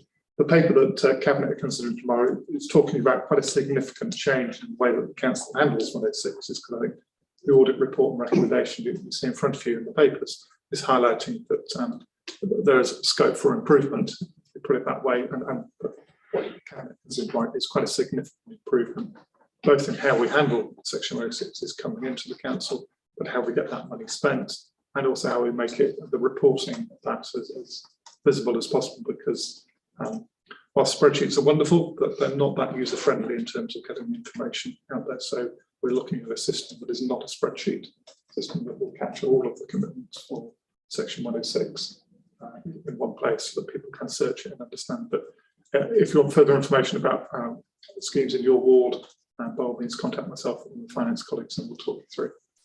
I noticed while we've got actions 101 and 102 on our action spreadsheets for training to be arranged for councillors in relation to section 106, including the facility to access publicly available information and processes involved, etc., etc. So we have that as an action yet to be completed. Councillor Watson, do you want to come back? Yeah, thanks very much, Chair and Andrew. My issue is that I know what is available in my own ward. I don't have any, but it's actually my issue is that to actually see the spread across the county, to actually see, you know, the pots of S106 monies across Herefordshire, because I think that actually paints a better picture to actually see with, you know, where the hotspots are, where, you know, particular wards actually get more S106 funding, if you understand what I'm saying. Because in my ward, I don't actually, I'm not even on the website. None of my parishes are on the website because we don't get S106 monies, but it'd be really great to actually see. Now, because of what's happening tomorrow at Cabinet, I do wonder if there's an opportunity to actually have a members briefing, Andrew, around S106 monies, and for an opportunity for then for everybody to see that spread of money across the county and where those pots are, because my understanding is that with S106 monies, is if you have S106 money for your ward, you can spend it in your ward. But when you don't get any funding, I know that there's the central pot, but it's, you know, if I want to have a junction or better infrastructure, I have to wait for 11 houses to be built and for developers to actually pay that amount. Yeah, but we're in danger of having a lesson on S106 here, I guess. Obviously, Section 106 money is paid by the developer to alleviate the any effects of their development on the local area. And in terms of 106 money for roads, that's generally immediately in the vicinity of the development. However, there are usually parts of that 106 that relate to education, sports facilities, library facilities, and those are then paid and may well be delivered in a much wider area, including your ward. So members of your ward will benefit from money that's being paid into the library service or into the education department for the provision of additional places at a school that they or their children will make use of, or sporting facilities, etc., etc. I think the work that you want to see done would be up to the cabinet member responsible to accede to your request. I think you need to take that to the cabinet and explain why you need it, why you want it doing, and what benefit it will have for everybody. And it will be an interesting, because we could produce almost a colour shaded plan of all the wards as to where the Section 106 is being raised. However, I go back to say only those elements that normally relate to transport, and even then, you could argue that bus-related improvements have a wider effect than the particular location in which they're raised. But there are a lot of other elements which feed into expenditure county-wide.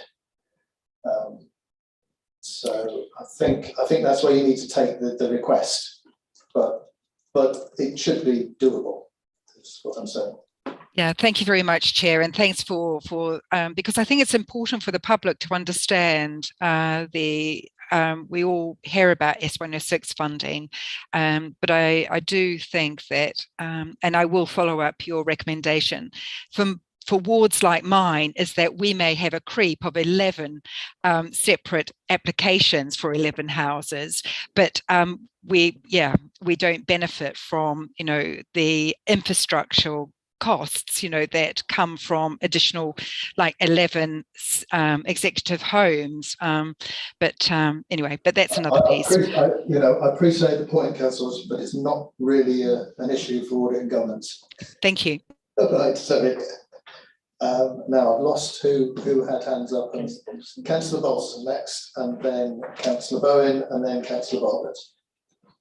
Thank you, Chair. I have a couple of questions on this one, Paul. I have some specific questions and then a couple of sort of more broader questions, which I think you may have already addressed, but I'll just go back to them. Also, just referencing some of the things that Councillor Watson raised, I appreciate there is that Excel spreadsheet that is available to members on the website, but I think it only contains information on Section 106 money which has been paid, not necessarily demonstrating the full Section 106 money that may be available in the future. And I know we have within our constitution potentially the opportunity to draw down on future Section 106 monies. So I think using the Excel spreadsheet does give you a picture, but that doesn't necessarily give you a full picture of particular areas.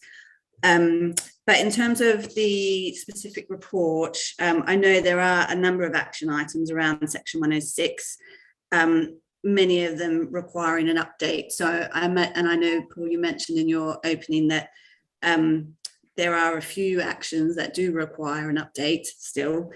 Are you waiting for sort of Cabinet this week and other elements before these will be updated, or is there any other reasons why they haven't yet been updated? This is just part of an ongoing chasing of officers. The approach we have with this is chasing officers for updates around these. So it's not specific to Cabinet.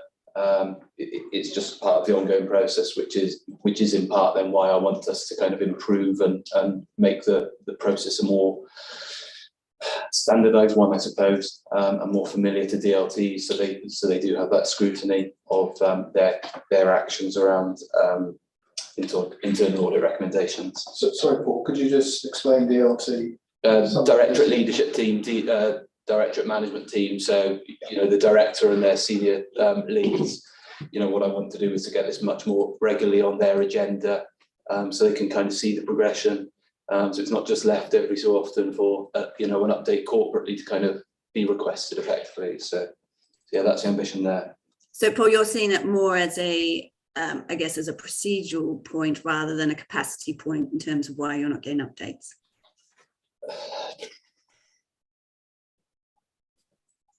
I would say on a one-off basis, capacity could be an issue in terms of getting those responses back, but there's definitely something by having a better embedded procedure.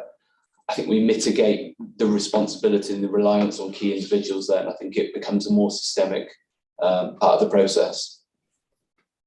Okay, so hopefully through this review that you're doing, you'll pick up on some of those procedural points. So when we next see these reports, hopefully we should be overcoming most of those issues.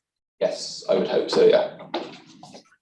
Page 207 on significant partnerships, the last bullet point for directors to attend the Audit and Governance Committee with link officer to report on the value of the partnerships during 21-22.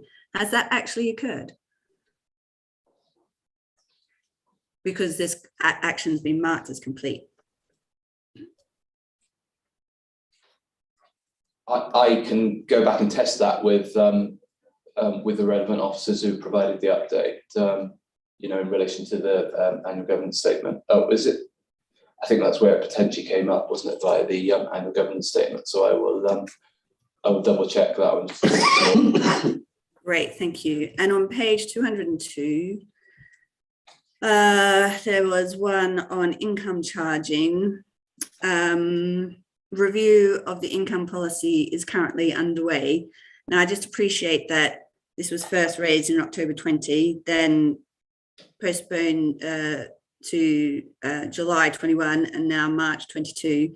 So I was just wondering if there was any information as to what this review is that is currently underway, because it obviously is quite a long outstanding action item.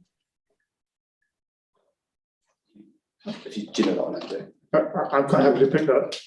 This is a struggle to make headway, partly because of the COVID actually changing out what we can do want to charge for income, and partly around capacity of officers to dedicate to looking at this. So it's proceeding slowly and slower than we would really have liked, but it is still underway. Okay, so we're consistently, I'm starting to see a pattern of capacity across quite a few departments, and I'm not necessarily seeing that. I know we're going on to the corporate risk register later on, but once again, this is one of these strategic risks which doesn't necessarily float up through the risk registers, which is becoming quite a concern to me. But we can pick that one up again later on. So my general questions then, Paul, were, I think you touched on them a little bit, but I just wanted to get clarification that these will be picked up within your review. I know in our action log 106, we talked about how follow-up audits undertaken by internal audit, how they're reported back into this process. So I'm still not 100% clear as to how the results of those follow-up audits will be undertaken, because I imagine that would just be on the priority 2 recommendations. And then also a number of these subjects are now appearing in scrutiny committees or other committee meetings. So just trying to understand what exposure scrutiny chairs are getting to these reports and the issues, particularly those persistent issues that are taking a long time to action, what exposure they're getting to this information. In relation to your first question, follow-up audits, my expectation is, or my understanding is, firstly, that audits which have a priority 2 recommendation will be subject to a follow-up audit. But obviously, if there are priority 3 recommendations as part of that audit, that they would potentially check those off as well. So I would expect then that they get picked up in theory by SWAP, but also then that any subsequent actions or the non-complete actions at the time of the follow-up, anything which is published as part of a follow-up audit report, we would pick up those recommendations and build that into this process, as a first-time audit in exactly the same way. So what we might find is that we end up with recommendations which are made in the first audit, which are almost superseded then with the follow-up audit. So the initial recommendations closed down, superseded by an updated set of words and recommendations. That'd be my anticipation there. In terms of tying in that scrutiny agenda, I think that's a really useful point, and yeah, I think that's something I can take away and just make sure that, at least as a minimum, making sure that scrutiny committee are aware of the recommendations which are happening, what's happening with the follow-ups, and particularly those slightly thornier issues which kind of get, I think we've got a few in there which have got kind of a revision date and a revision date again. So making sure that those are very visible to people. And I think that would be, it would be, it's a point well made and how we tie that up. Great, thank you, Paul, because I think they could probably delve into some of the issues in a bit more detail with and force them potentially what we can do in ANG. Okay, thanks. I think I had Councillor Bowen and then Councillor Bartlett. Is that right? Councillor Bowen, did you have a question? Is that it was a while ago? dim mists of time. Really, this is perhaps slightly off the beat here, but just to reassure or to inform Councillor Watson that there is something called CIL, Community Infrastructure Levy, which has been proposed either in conjunction with or separate from Section 106, which means that every house built provides something for the area, and sometimes there are provisions also for a more general use of that monies wherever it might be needed around the county. But it's not in part of our process yet, but it has been discussed and thought about. It may come up again, I think. So watch this space, I would suggest. I also try and make sure that in our mayor's meetings, as chairman of the council, I bring Mr. Bishop and his Section 106 officer to talk to them so that we get some idea of what's happening in the market towns as well, and they all have a good grasp on that. And last time it was a very interesting conversation.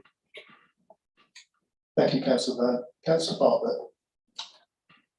Thank you, Chair. Yeah, I'm not going to dwell on section 106. I think it's probably done quite well, and others to say that a lot of developers are building blocks of 10 anyway. If you look at the development in my ward, there's either been block after block of 10 and or grants to valuation office. There's not been any section 106 generated in an urban area, so it's a bit, yeah. And I do believe that still is a full council motion. So, but what I did want to use section 106 for as an example was that it's one of those things that I think for me, this appendix A, B, and C would be a lot easier to understand. I think this has been covered a bit. If it was by once we start getting more than one action on a subject heading, that we could have it done by subject heading, if that makes sense, so that we could see where we are with how we're accruing things, and particularly then also the age of that specific topic that has been on our register. The other, I mean, I think for me, the other example I would use is continuing health care funding, which I think is just possibly by coincidence that they're both together on page 197. And so we can see there that they're both rapidly being revised dates of completion. But we've also got an update. Unfortunately, the update doesn't have any dates on it. So we've been told that we now have a policy. We believe we now have a policy. We believe it's now at the governance stage for sign-off. So we don't know when it went to the governance stage for sign-off. Which leaves me with a little bit of a question about, is that a definitive update? It is now at the governance stage for sign-off. And it's only just got there.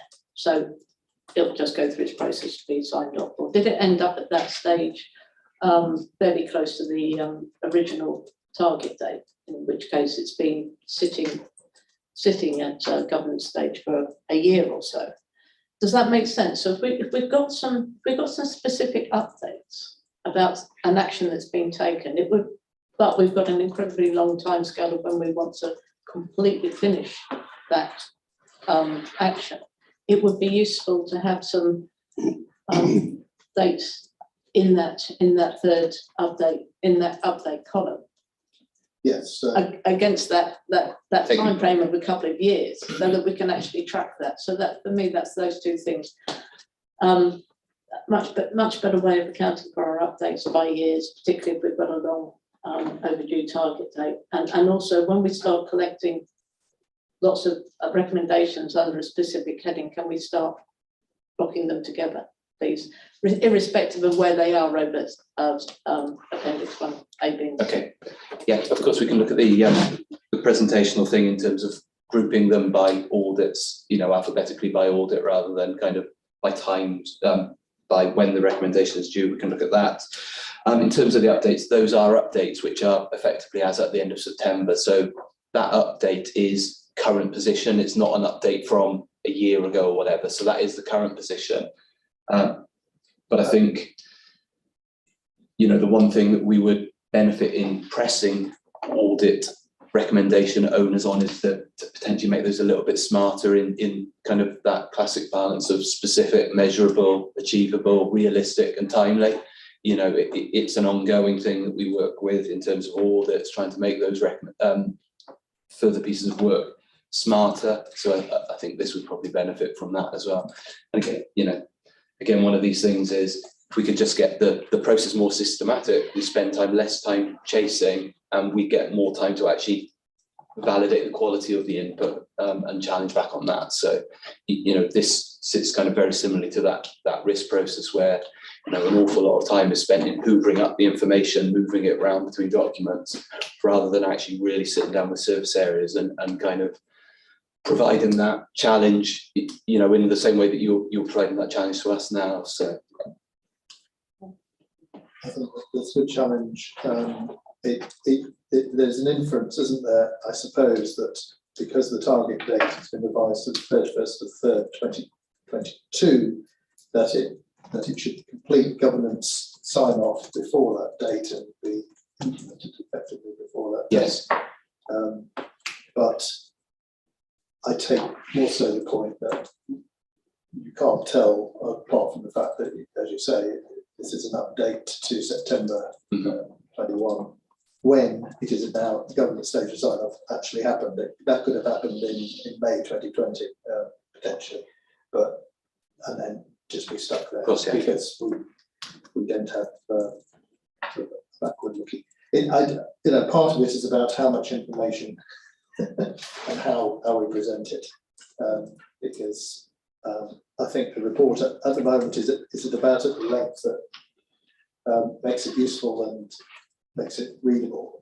If we sort of make it too lengthy, we lose the, it almost needs then an appendix to and it becomes an unwieldy body. But I think you've done a good work on this to elicit the comments that you have and give us an update. I think I take some comfort for the fact that in terms of the summary on page 193, the priority twos are pretty much complete, or on track for being complete. There's just no way of knowing without looking at the detail how much on track really means will be complete by the due date. We don't really have time to get into the detail. It's my exception. Any other comments, questions on this item? If not, I will go to the recommendation. The state of the current audit recommendations we have reviewed, and the committee determined any recommendation makes an audit provide further assurance the actions identified by audit activity are being actively managed. I think we had some actions. Did you capture some better? Yes, Chair. Certainly about information on relevant internal audit recommendations being circulated regularly to scrutiny committee members, potential action, and where multiple recommendations are made in different audits, consideration given to collating these under specific headings, and that perhaps action aims be encouraged to make responses smarter and appropriate updates be included prior to the final due date where appropriate. Is that clear enough for you all? I think so, yeah. I've scribbled notes as well, so yeah. Okay. So if we can just, sorry, Councillor Jim. Just to query, you've said, I think, that this occurs twice a year as an entity, and yet we're finding quite a few of these which seem to be pending or updates are going on. Is it something where we should be more active and actually say, well, perhaps we should be looking at this in certainly those that have been pending for some time at 3 months? Otherwise, there's a sort of open door for another 6 months. I'm just sort of conscious that maybe we need to be supplying a little bit of impetus to getting some of those sorted. I think it's probably a point well made. I think though, if I was looking at the summary in 10 and seeing a number of priority 2 items with delays possible, delays likely, I think I would encourage a more regular review. It's a question of, I suppose, where we put our resource. I think probably looking at it twice a year with priority 2s being well under control, it's my inference, is acceptable to me to give assurance to Council that we have a weather eye on this. I think if we looked at it more regularly, I'm not sure yes, we'd be more up to date, I suppose, but whether that actually enabled the actions to be delivered any quicker, I'm not sure. Perhaps Paul, you want to comment on that? I think my suggestion would be maybe if we could kind of finish our review, get that process embedded, and if we still find ourselves, you know, in 6 months or in 12 months' time with these ongoing long-term ones, I think that more regular scrutiny through directorate leadership teams, I think that might assist things as well and provide that additional reassurance and reminder for staff that this isn't just something which comes around 6 monthly, but it's part of your ongoing commitment as an officer. I think in the same way that previously we asked the department head responsible to attend internal audit to explain why certain areas had delays. I think we were looking there at priority 2 findings, where I think it's legitimate to have some significant concerns if they are continuing to delay. I think that's a good process to follow. Thank you. Perhaps then the suggestion might be that for our next meeting, that we hold that thought of in mind, and that might assist Paul in getting some of the responses he needs, knowing that that is sitting there as a suggestion. Thank you. Councillor Power. Thank you, Mr. Chairman.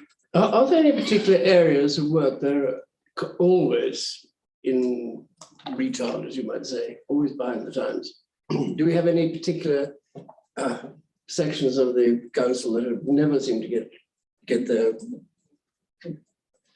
work done in time? I don't think there are some more random. I don't think there are specific sections. I think that the ones I'd be focusing on are those 6 recommendations which are overdue at the time of the report to the last committee, that continue to be overdue now.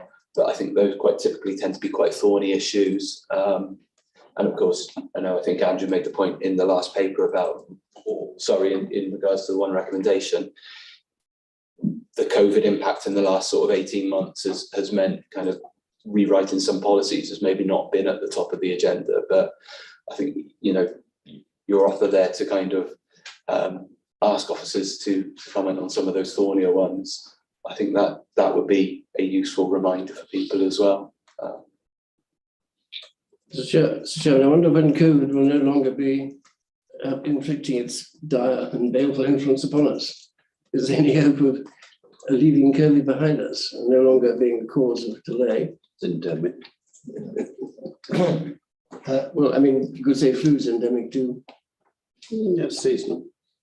Well, endemic season. Coronavirus is endemic. Well, I've been saying that for some time now, and people have been always. So, Councillor Bolter. Yeah, I take on board what fellow councillors are saying, and I made a note of when Paul introduced himself to us and said that he has had staffing issues, several staffing issues, but I'm concerned of throwing too much back and the implications of cost going back into that department. He can't recruit anymore. We're under budgets to manage with what we've got, and some of the recommendations we're making, yes, we're going to put more work back in. Are they going to give us any additional assurance to the way that it's being handled at the moment? 1 or 2 of them, I don't think they will. I think we're pretty much assured on how they're doing. They're prioritising. Some are behind, but he is prioritising. The department is prioritising what's being done. And I think we're in danger here of putting out too many recommendations that are not going to improve the service we've got. So I think we sort of think carefully about those before we vote on it. It's just a point, but I think we're looking at some that are sort of 6 months, 12 months behind. We know what's happening. We know they've got to be prioritised, but there's a way of doing it. I'm just concerned about that area. Well, thank you. I'm sure Mr. Harris thanks you for your concern. No, it was fine. It's an appreciation. I'm sure all councillors have an appreciation of the cost sort of benefit situation. However, it is not for us, I suppose, really to say what resource Mr. Harris should have or shouldn't have in order to satisfy the requirements of the committee. If we want it done, it is for the director of his unit to come back to us or through the chief executive and say it cannot be done for this or that reason, and we'll have a discussion about that. But I totally appreciate your point, and I think the compromise really is to keep it at 6 months at the moment. And Mr. Harris can use the implied interest of this committee, additional interest of this committee in seeing it done more regularly if he feels that he's not getting the buy-in of the developmental people he's needing to get the response from. And I think that's a good way of dealing with the issue. And I'm sure he'll come back to us and go back up his chain of command, as it were, should he need more resource in order to satisfy the demands of his committee. So can I take it that the actions, I don't think we've got any recommendations, but we've got some actions we'd like taken in hand, and we appreciate that some of those actions may have resource implication, but I think Mr. Harris at the moment is saying, so it's not flagging that they're so onerous that there's no way that his department can deal with them. So can I just have can we put that to the vote then now to action the actions that Ben gave us a few minutes ago? Thank you. Okay, thank you. Would committee want to take a short comfort break? 10 minutes? Yeah, and then we'll come on to the corporate risk register. So if I could ask you to be back here by 12:30 or 29 minutes to 1. And then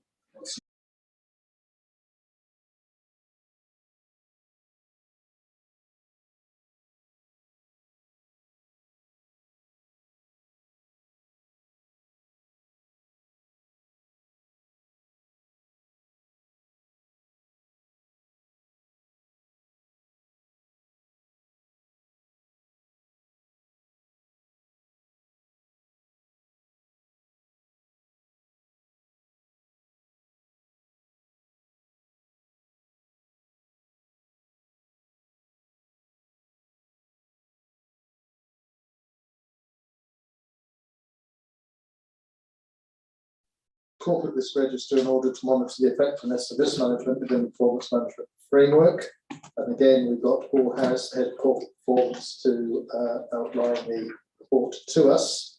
Paul, if you'd like to do that, and then we will take questions on framework on the subject. Again, we've got Paul Harris, Head of Corporate Performance, just dealing with a technical issue for the background at the moment.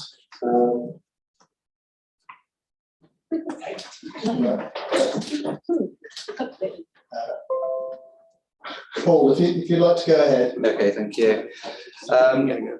Obviously, this is the corporate risk register report, Chair, as you've just outlined. These are the risk registers as at the end of Q2, so that'll be the end of September 2021. The report itself should be in a familiar format for the committee. Just to kind of give you a quick overview. On the on the corporate risk register now, there are 7 risks currently escalated to the corporate risk register.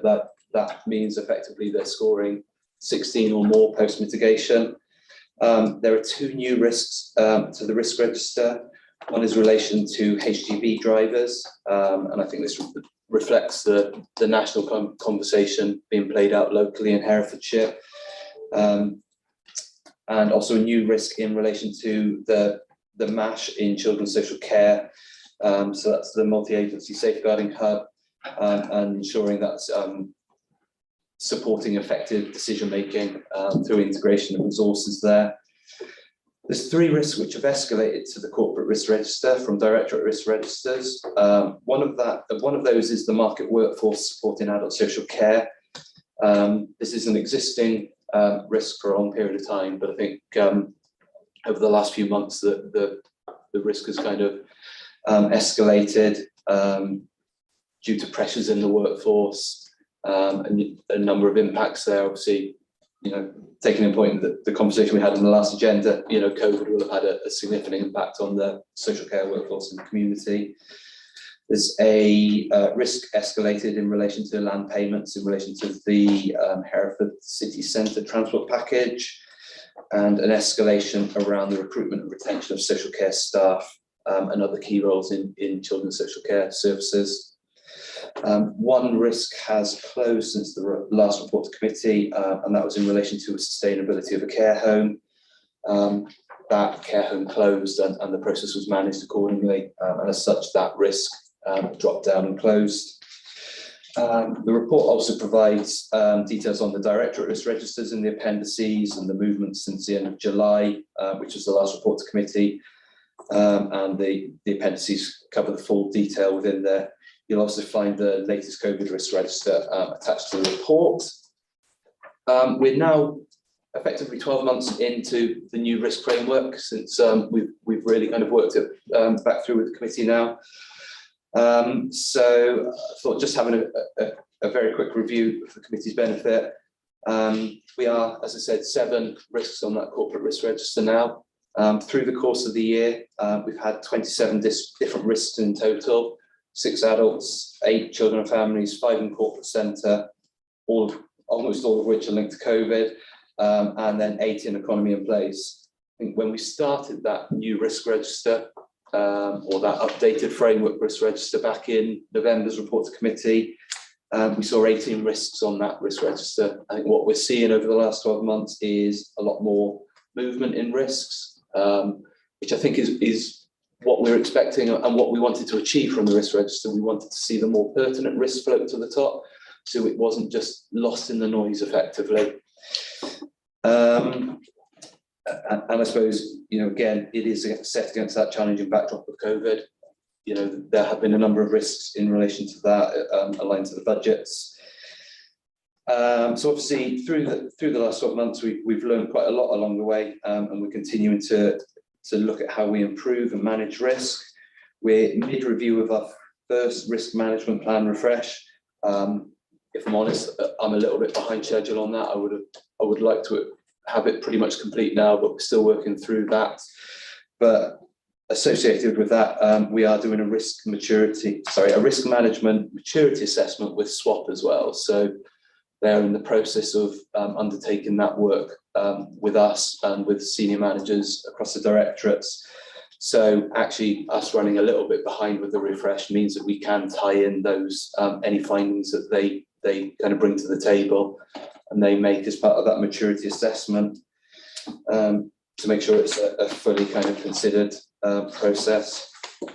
And I've spoken with the committee previously about strategic risk registers and the like. We did have it diarised for management board last month.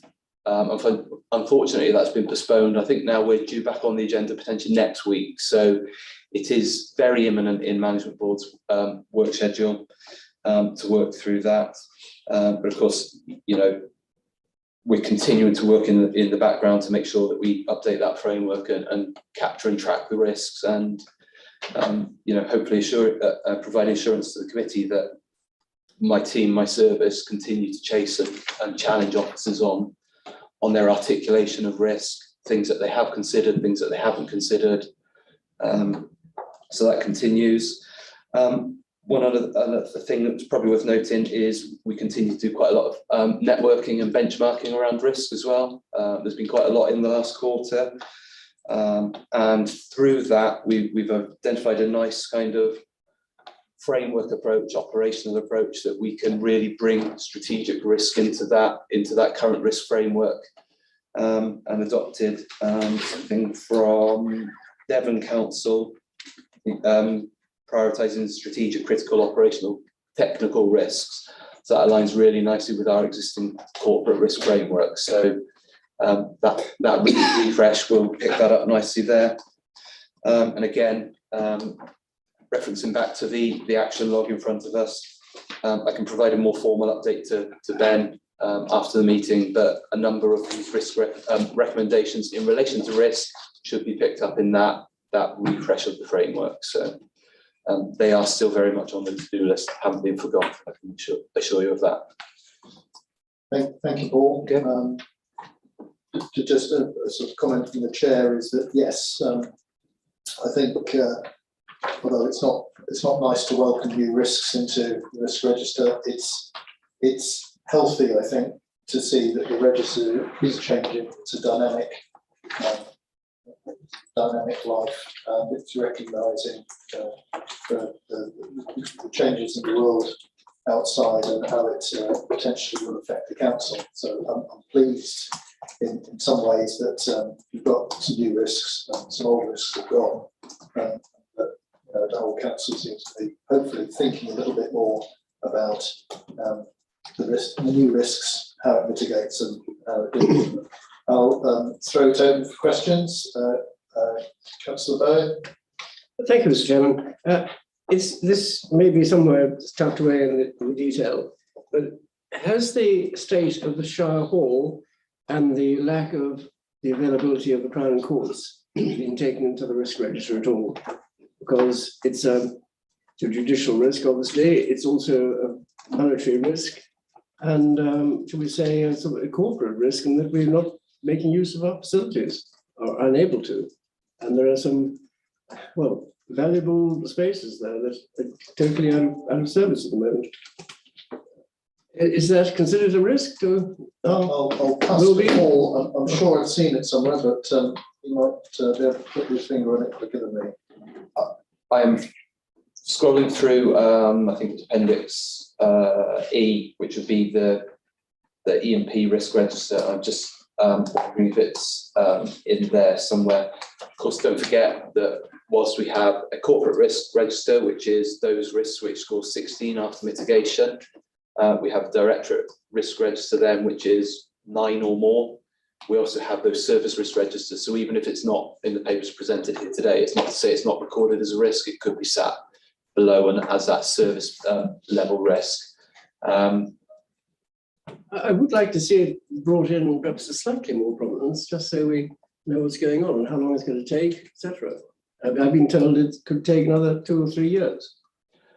I'll certainly take it back as a conversation to push back to E&P colleagues or property service. I appreciate that. Yeah.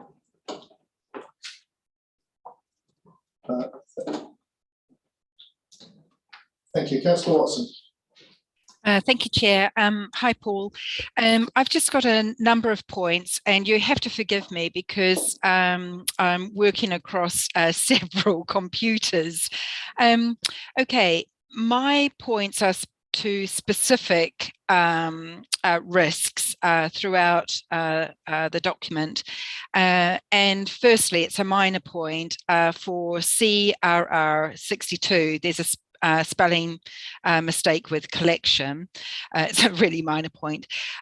For page 251 in our report, and I'm grateful for the briefing paper on EP 24, which is now EP 28 on the flood risk management, and also EP 27, which is now EP 30 on fuel poverty. But I will say that I was really disappointed with the lack of detail actually in the flood risk management, because and it's an ongoing problem that I have, that we get told that BPLP is working on the drainage and on the flood risk management, but we don't have any detail. We don't actually know where they're working, what studies are being done, where those studies are being done, despite continually asking for them. So I would really be so grateful to someone in the room who could say, yeah, how do you find this detail? Is this another one for general scrutiny? Because I found the briefing paper on the flood risk management, well, flaky is the best word to describe it. On for the children and families risk register, I'm also wondering how the improvement plan is reflected in the corporate risk register as well. You know, how do they reflect? And I think that that's a really important one, because we have highlighted, you know, about courts and you know, about the workforce. But I think the pillars, how do they reflect within the you know, the children and families risk register? Going on to page 247, that's with CS3, it's picking up a previous point about Fastershire, and I'm just wondering why it's not red and why it's currently amber, because as Councillor Jimman had picked up earlier, is that when we signed off the account, the previous report, we said it's like archaeology. We have to actually say this is how it was up to for last year, but now we're in a different position, and we do know that there is a problem with it. So I'm just wondering why it's not red. And in lastly, on page 255, under the COVID, is that with regard to the staff, and sorry, I'll just have to scroll down to CV2, the risk to our staff, but it's also to do with our staffing. And I'm sorry if I've missed it, Paul, but about the impact of mandatory vaccinations on social care staff, and if that's been picked up anywhere, and if there are any risks. And I do apologise to everyone if I look like I'm grimacing. It's not because of the meeting, it's because of my knee and when I have to move it. So I'm sorry about that. Okay.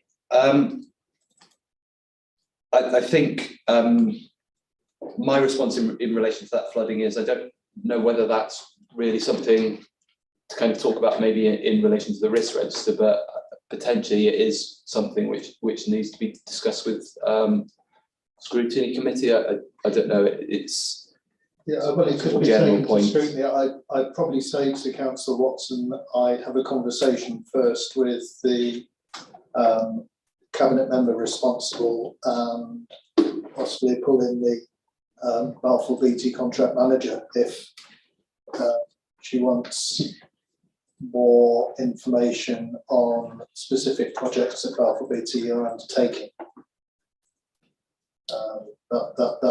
That's the route I take initially, and then if I couldn't get the information that way, then I'd approach scrutiny. But yeah. In relation to the Children's and Families Risk Register and the work streams of the improvement plan, I suppose the first thing I would kind of say, and it's relevant to some of the others as well, this is an end of September plan or risk register. I think the plan was adopted a couple of weeks ago in October. So you'd argue how much of a complete mitigation that is at that stage. But I think the point is that that improvement plan should be a mitigation for a number of these risks.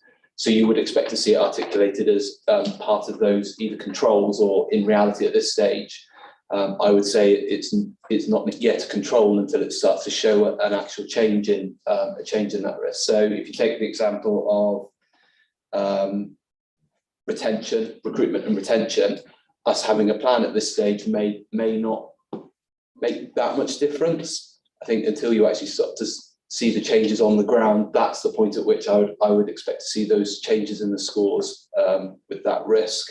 So yeah, I would definitely see that improvement plan or the improvement board being part of the controls and mitigations, and hopefully now in kind of coming months, as that gets into full swing, that will start to have that impact on those scores and reduce some of those risks. Faster share, I suspect that's predominantly a timing issue. I think the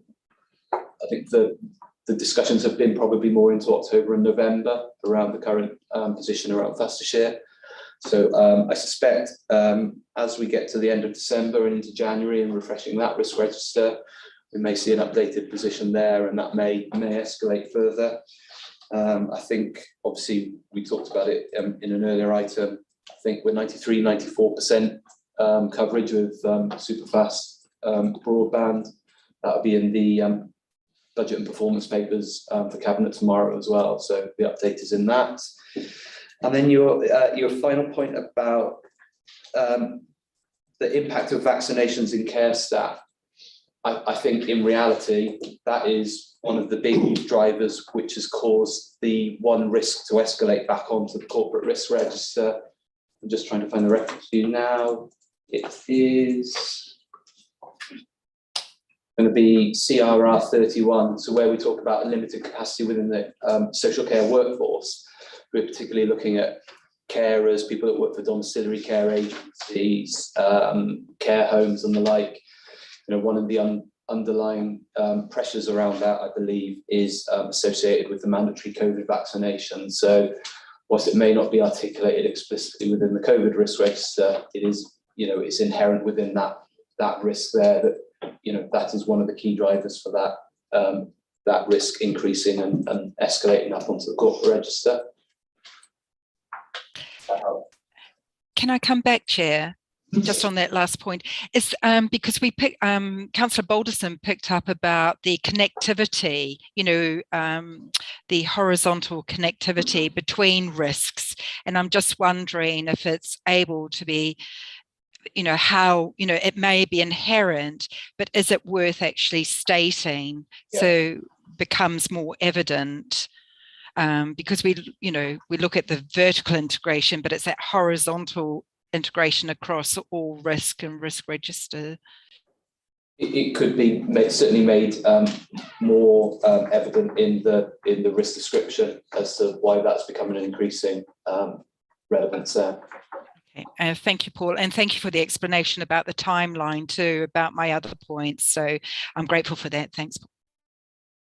Yeah, just to underline Paul's comment, I think Complete Utilities announced their administration at the end of October, so that wouldn't have affected this risk in September unless there was advance knowledge, which I don't think there was.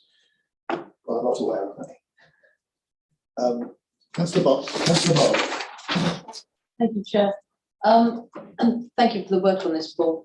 Can I just dive in a little bit into AC12 on page 242 is my first question. Housing under everyone in arrangements. It's quite a meaty statement, and I'm thinking the risk is presumably the last two lines. Current analysis suggests that the shortfall of around 15,000 per week remains where housing benefit cannot be recouped, rather than how many people are. So I've noticed that this is a static risk, it's one that has moved. Yet we presumably, if it's around about 15,000 a week, the cumulative amount of that is going up, and would that not affect the risk if who's making up that shortfall and where it's coming from, would be my first question on this. My second question is talks about the fact that we've housed over 100 people under the arrangements and over 50 remain accommodated in late January. We're now towards the end of November, and I'm wondering whether perhaps going into winter again, we might need to know how many people we are housing now. Whether, particularly if we've got a shortfall all the time on money, whether that figure is going to go up over winter. And so the third part of that question is, given the withdrawal of universal credit, do we think that there will be potentially a spike in homeless people if people are being evicted because of rental risk? Thank you. Thank you. That's There's my first some question. challenging questions. I'm not sure Paul's in, because he's not head of the adults communities, whether he can satisfy an answer to those. I think what you have identified though is that some of those risks under adult communities are potentially due for a review, which would seem to not take place. I don't know. What I would suggest is it's the wording of the risk probably needs a review. I think when people are reviewing it, they're looking at the fundamental risk in itself and they're reviewing it to see whether that's still a current concern or not. So the likelihood and the impact associated with that. But yes, you know, you're right in sort of pointing out that it refers to a period of time, you know, which is sort of 10 months ago now or 8 months ago at the point of writing this report or reviewing these risks. What it probably does need is that a reminder to officers to review the wording of the risk itself. Where we predominantly concentrate is on the controls in place, the scores, and what future work needs to be done. But yeah, getting back up and just articulating the right risk. And I think you've struck upon a really relevant point there in terms of how much detail you have to write into the description of the risk. In the previous example, we were talking about actually we might need to bolster the wording around that one to kind of cover the impact of COVID on that risk. Whereas this one here, we've got kind of too much detail, and it's that kind of constant balancing act for ourselves and officers to make sure that it articulates the risk correctly and as at the point in time. But yes, I think as part of the next round of reminders to everybody, it will be a case of please go away and have a look at your wording of your risks as well. Make sure it's timely and up to date. Thank you. Yes, and whether that risk is indeed static, if it's £15,000 a week for the first part of the year, that sounds to me like an accumulation of the risk. Well, so that was... it may well be if central government are no longer paying covering that sum. I'm not aware of what grant funding there is in place this coming winter for that item. But again, I suppose coming back to the rigours of Audit and Governance Committee, we were just asking really for Paul to go back to adults and communities and ask them to reassure us that they're looking at their risks in detail, and outside that, I suppose we because you have the committee has a concern, then we could raise it with directly with adults and communities as to how they're tackling that problem. But it's not this. I have difficulty seeing it as an audit and governance, strictly an audit and governance action. Paul, sorry.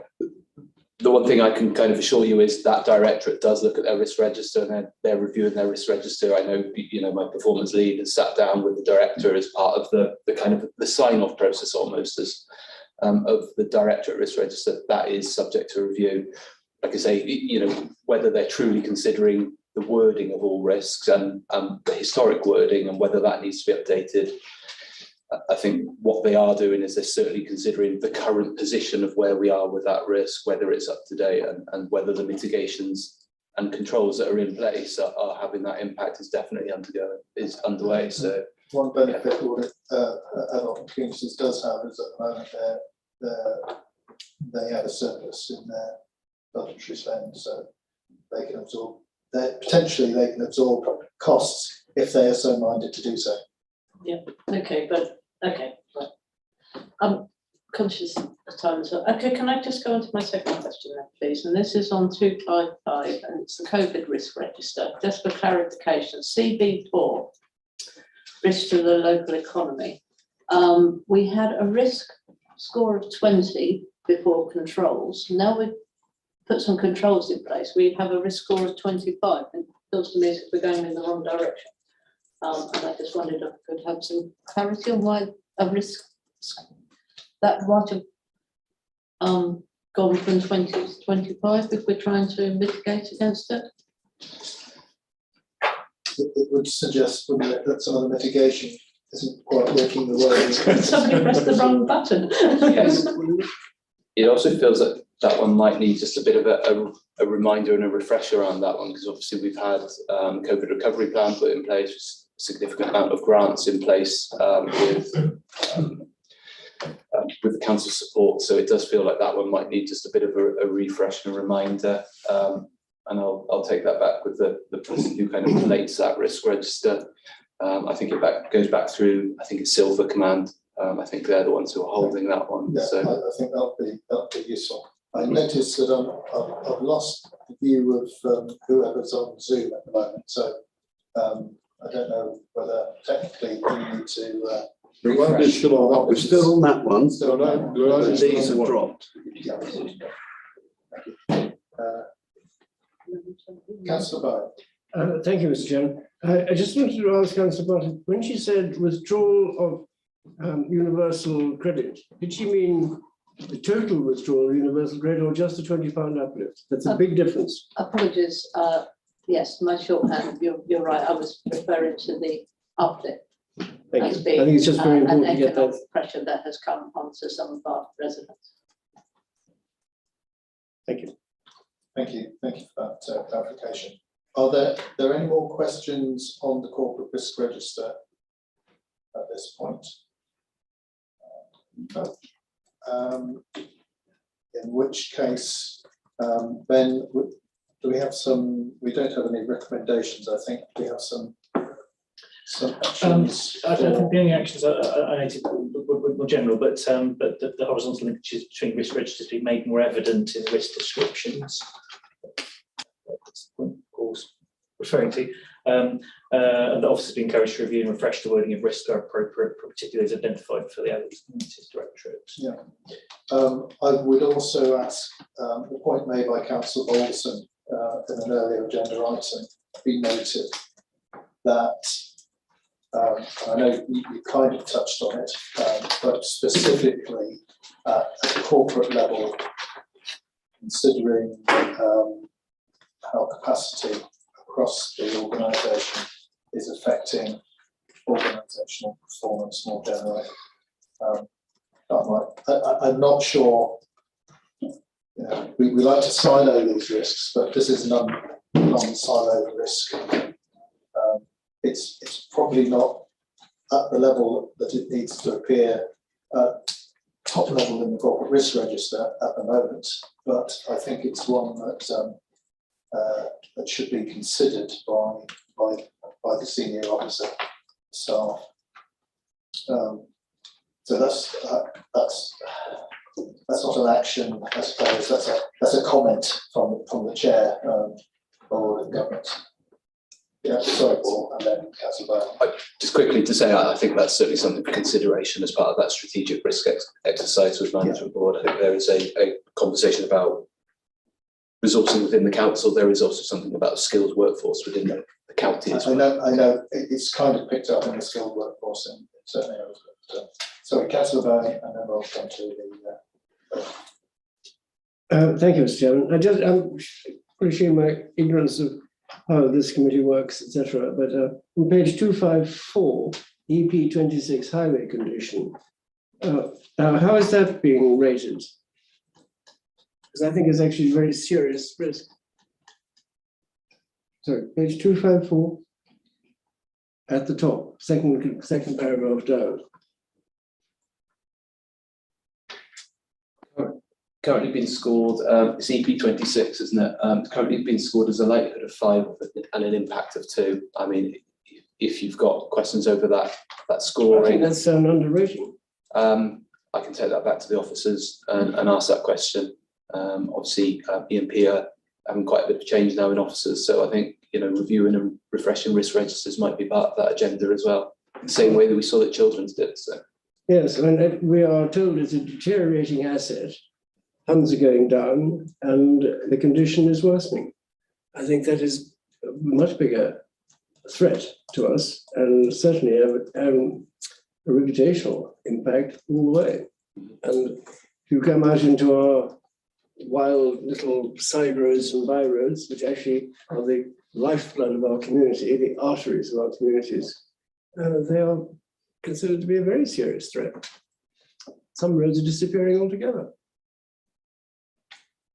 Thank you, Councillor Byrne, for making that, and I'm sure Mr. Harris will take that back and reminded colleagues in Common in Place to review.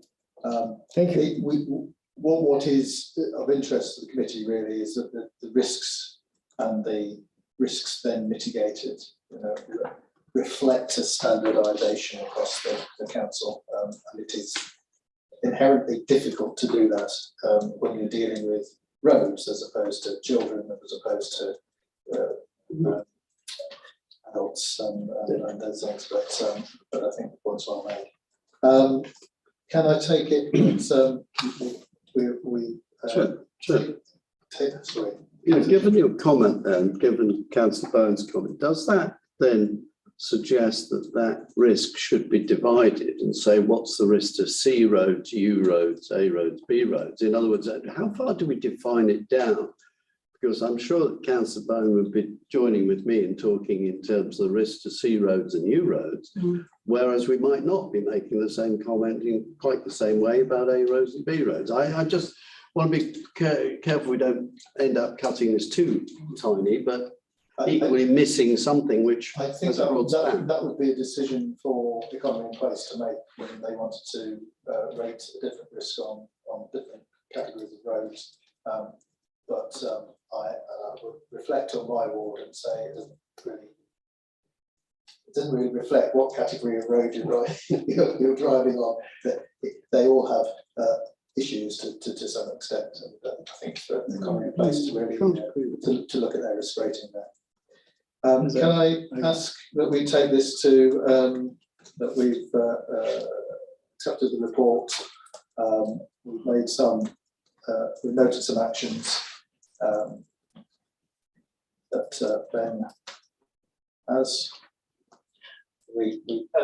Yes, obviously, I'll note some of the comments in the minutes rather than as actions about those individual risks that Ms. Harris can pick that up from there.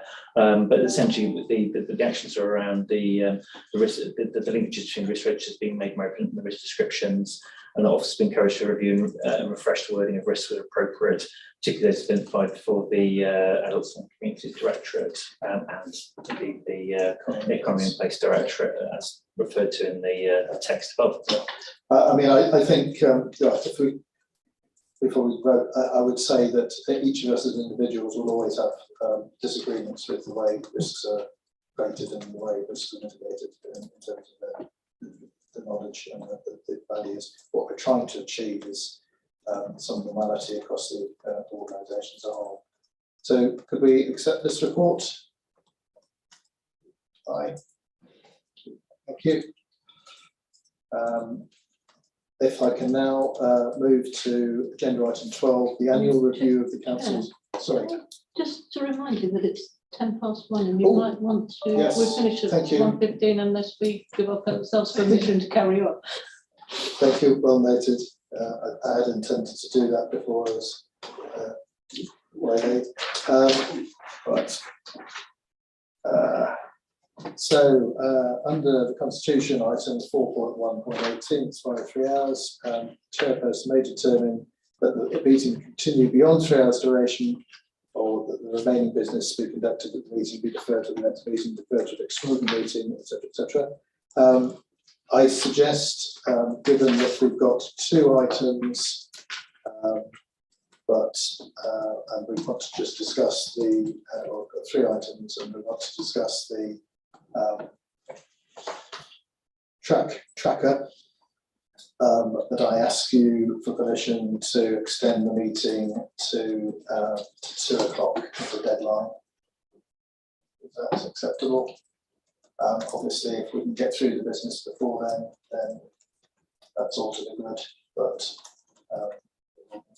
I appreciate that some of you may want to leave before that. But otherwise, we will have to look at having an extraordinary meeting in December to cover these items off. So can we crack on? Crack on. Okay. Support that. Yep. Thank you. We'll try and be as expeditious with our time as possible. Thank you, Councillor Bartlett, for pointing that out. The agenda item 12, the annual review of the Council's information access and information governance requirements. This document informs our committee of performance in the areas of complaints, data incidents and requests for information made to the Council over the municipal year 2020-21. So it comes to us on an annual basis.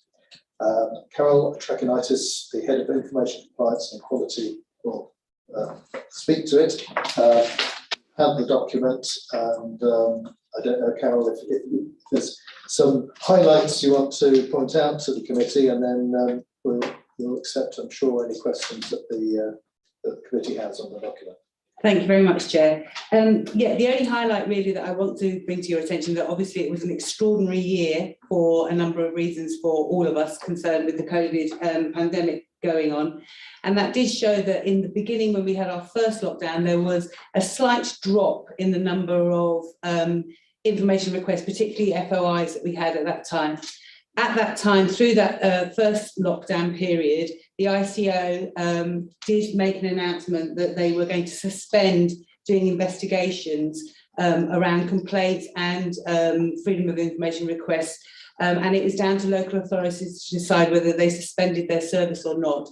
We did not suspend our service. We continued through that, even though many of our officers were redeployed, obviously, for other areas to support the COVID response. But actually, it was only in that first lockdown that we noticed a slight drop. It soon started to pick up. And if you look at the actual sort of like figures, by the end of that municipal year, and certainly continuing on, we are back up to the figures that we have seen in previous years.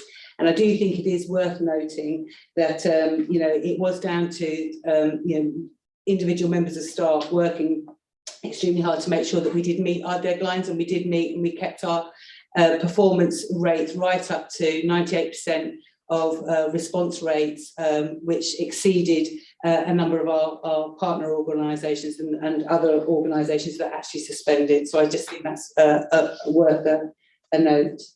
I'm happy to take any questions. It is a factual report, just giving you the facts and figures of the data there. But again, I'm happy to take any questions if there's any queries around the report.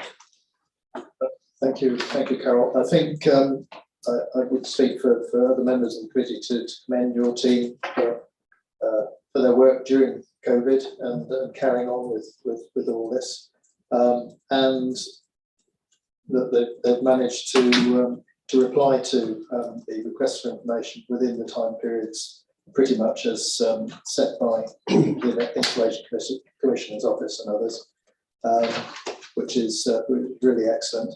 I note as well the 3 upheld cases upheld by the local government ombudsman, and the fact that those are documented in this document, and is makes it for interesting reading. But I would say that generally speaking, it is a good reflection on your organisation, your part of the organisation in dealing with these interests. Do I have any other questions for Carol?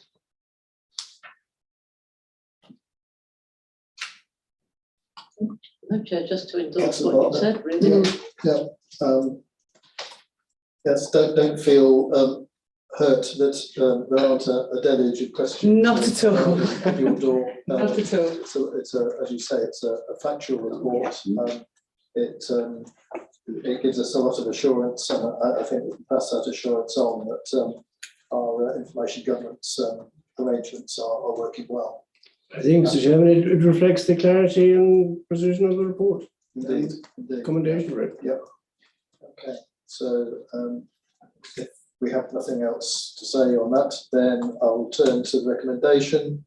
I'd say that we note the report and wish to commend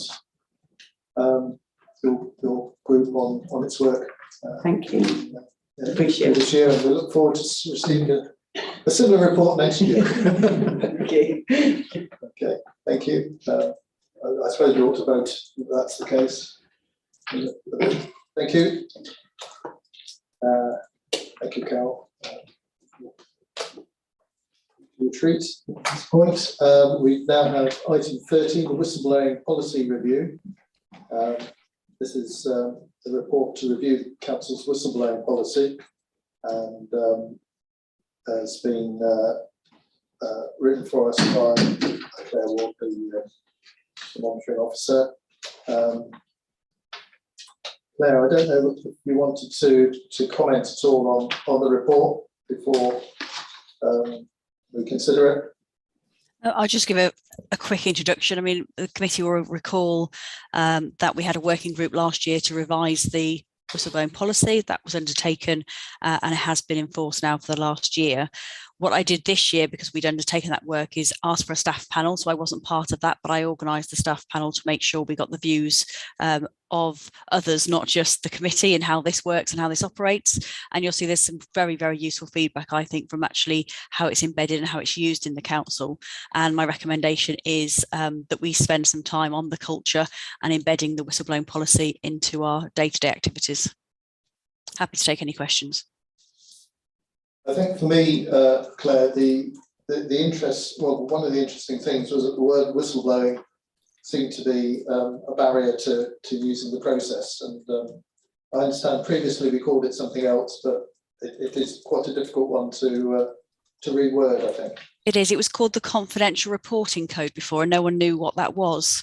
So I think it's, but it obviously is a barrier.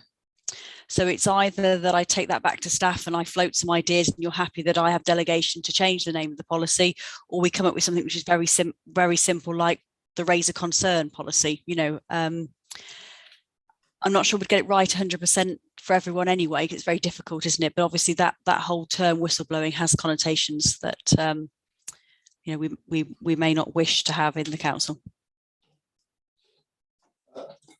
Well, I'm happy to give you the authority to change the name if you come up with something better. And we'll consider it again next year if it's appropriate. Yeah, no, I fully agree.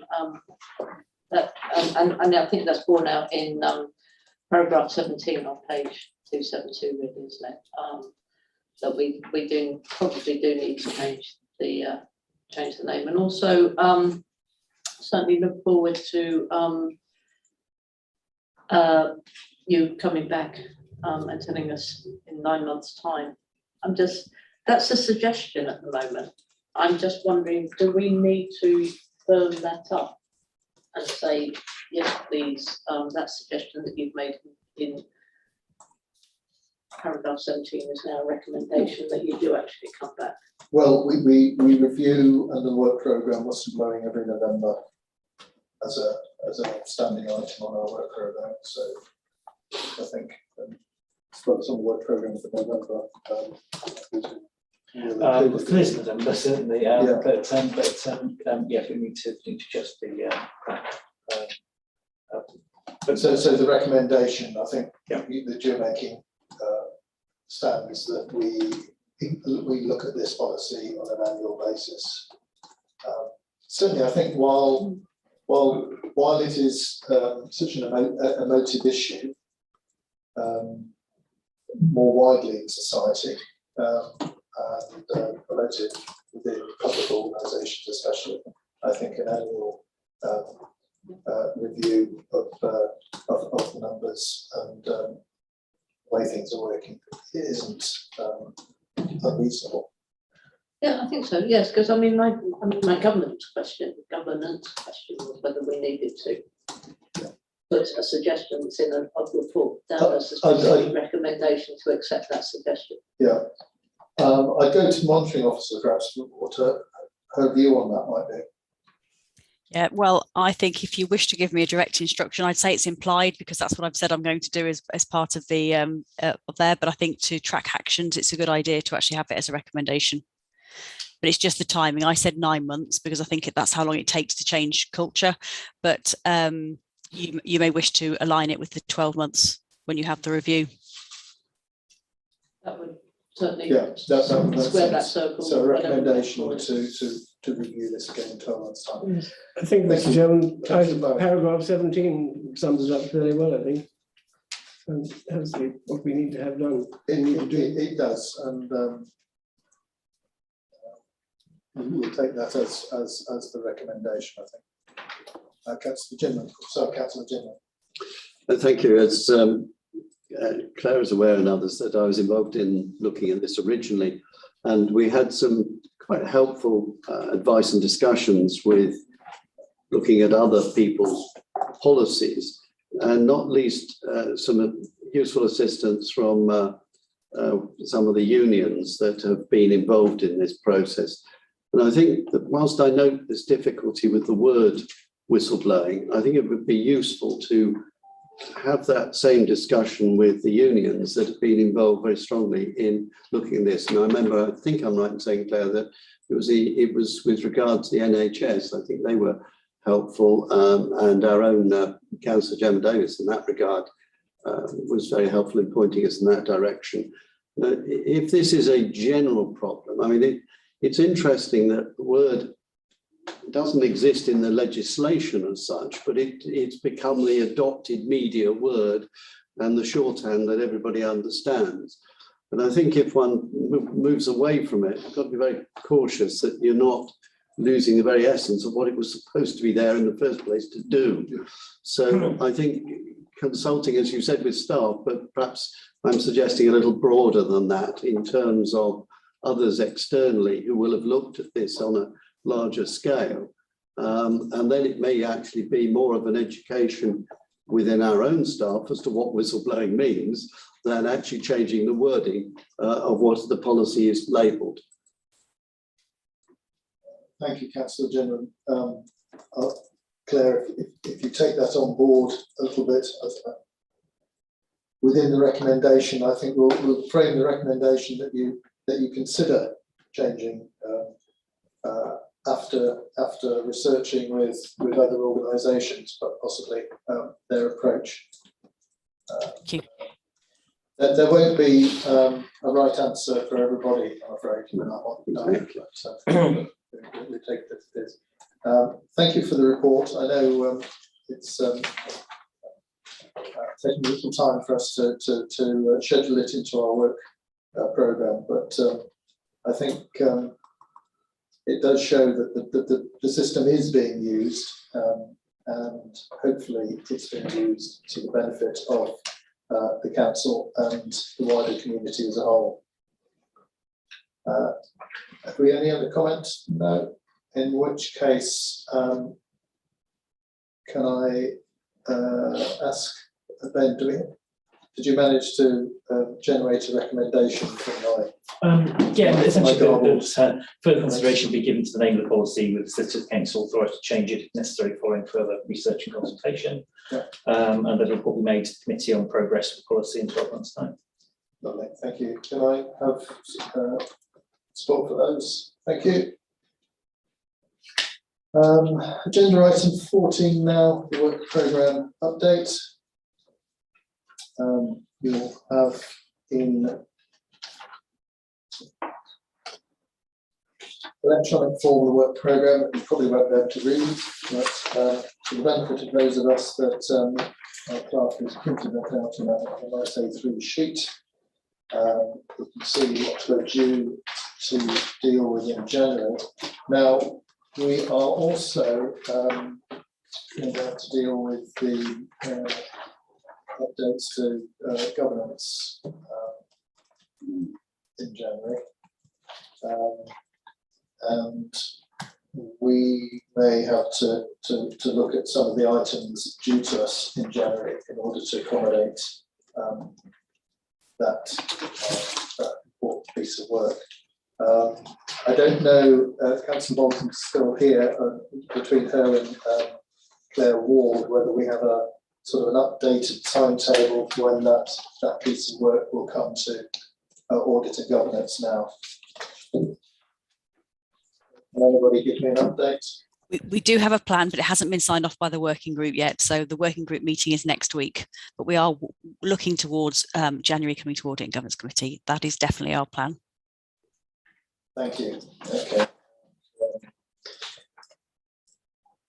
That may well include a separate meeting and workshop to look at the changes as they come forward. So we'll try and accommodate that in our already busy January diaries where we can. Any other comments on the work programme?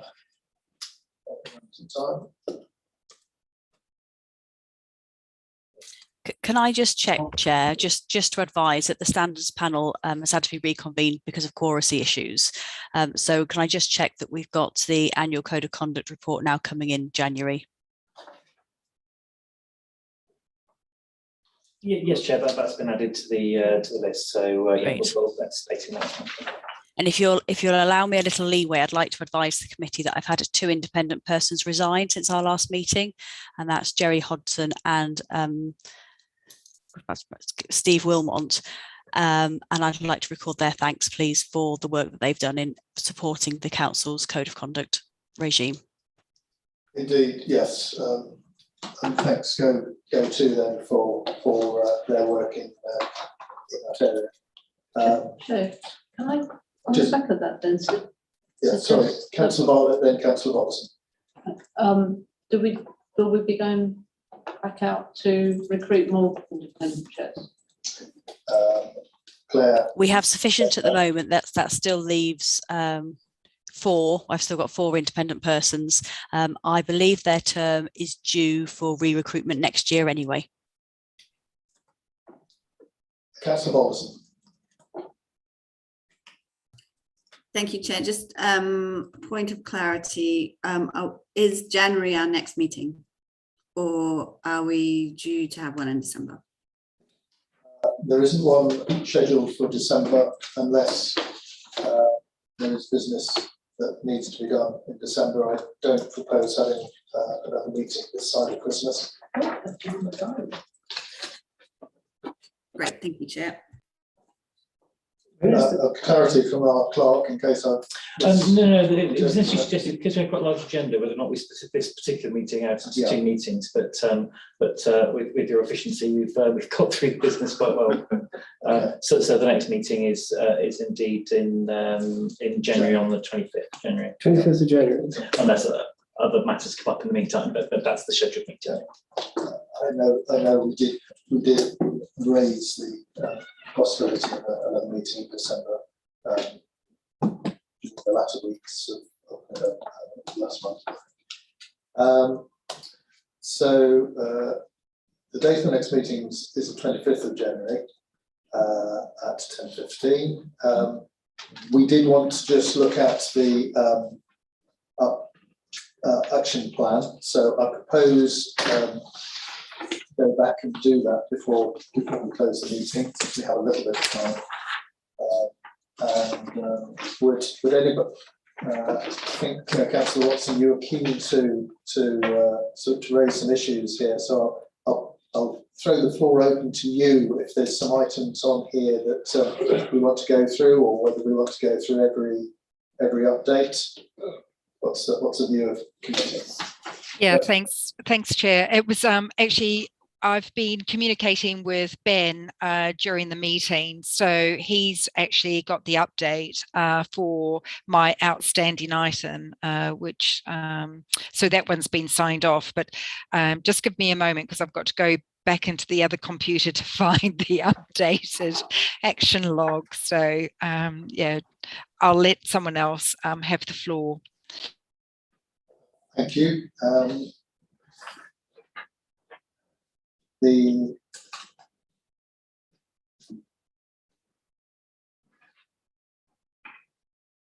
So we've got a number of actions here with due dates, and a number of them have passed. Now we've tasked Ben, I think, with an action to try and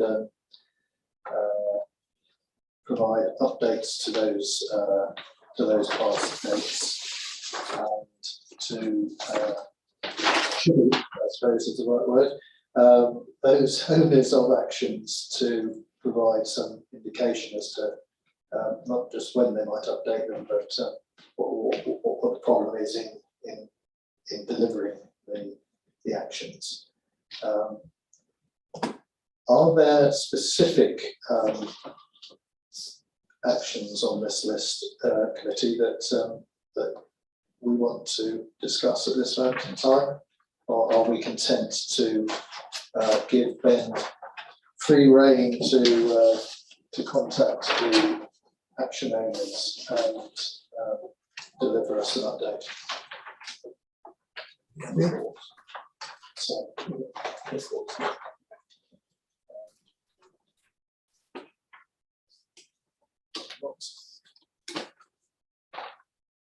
Councillor Watson. I'm very happy with that, Chair, that Ben is able to go through the list. I know that we actually raised that previously, and I can see that some have been updated, but I think with Ben rejoining us, which is absolutely fantastic, if he could actually take a look at it and do what needs to be done. Thank you, Councillor Watson. I'll take that as the sort of recommendation to go forward on that. I think yes, we've the action log has been an item of concern for at least the last 2 meetings, but I think we all welcome Ben back to his role with us, and we look forward to getting a log which is a little bit more ship-shape Bristol fashion at our January meeting. So if that's what everybody's content with, I'd like to thank all contributors for their participation today, everybody on Zoom, anybody that's watching, and therefore, before I close the meeting, just to wish everybody a happy Christmas and a Merry New Year, or the other way around. And can I check with Democratic Services that the live stream has now been switched off and that we are no longer broadcasting live or recording? Mr. Chairman.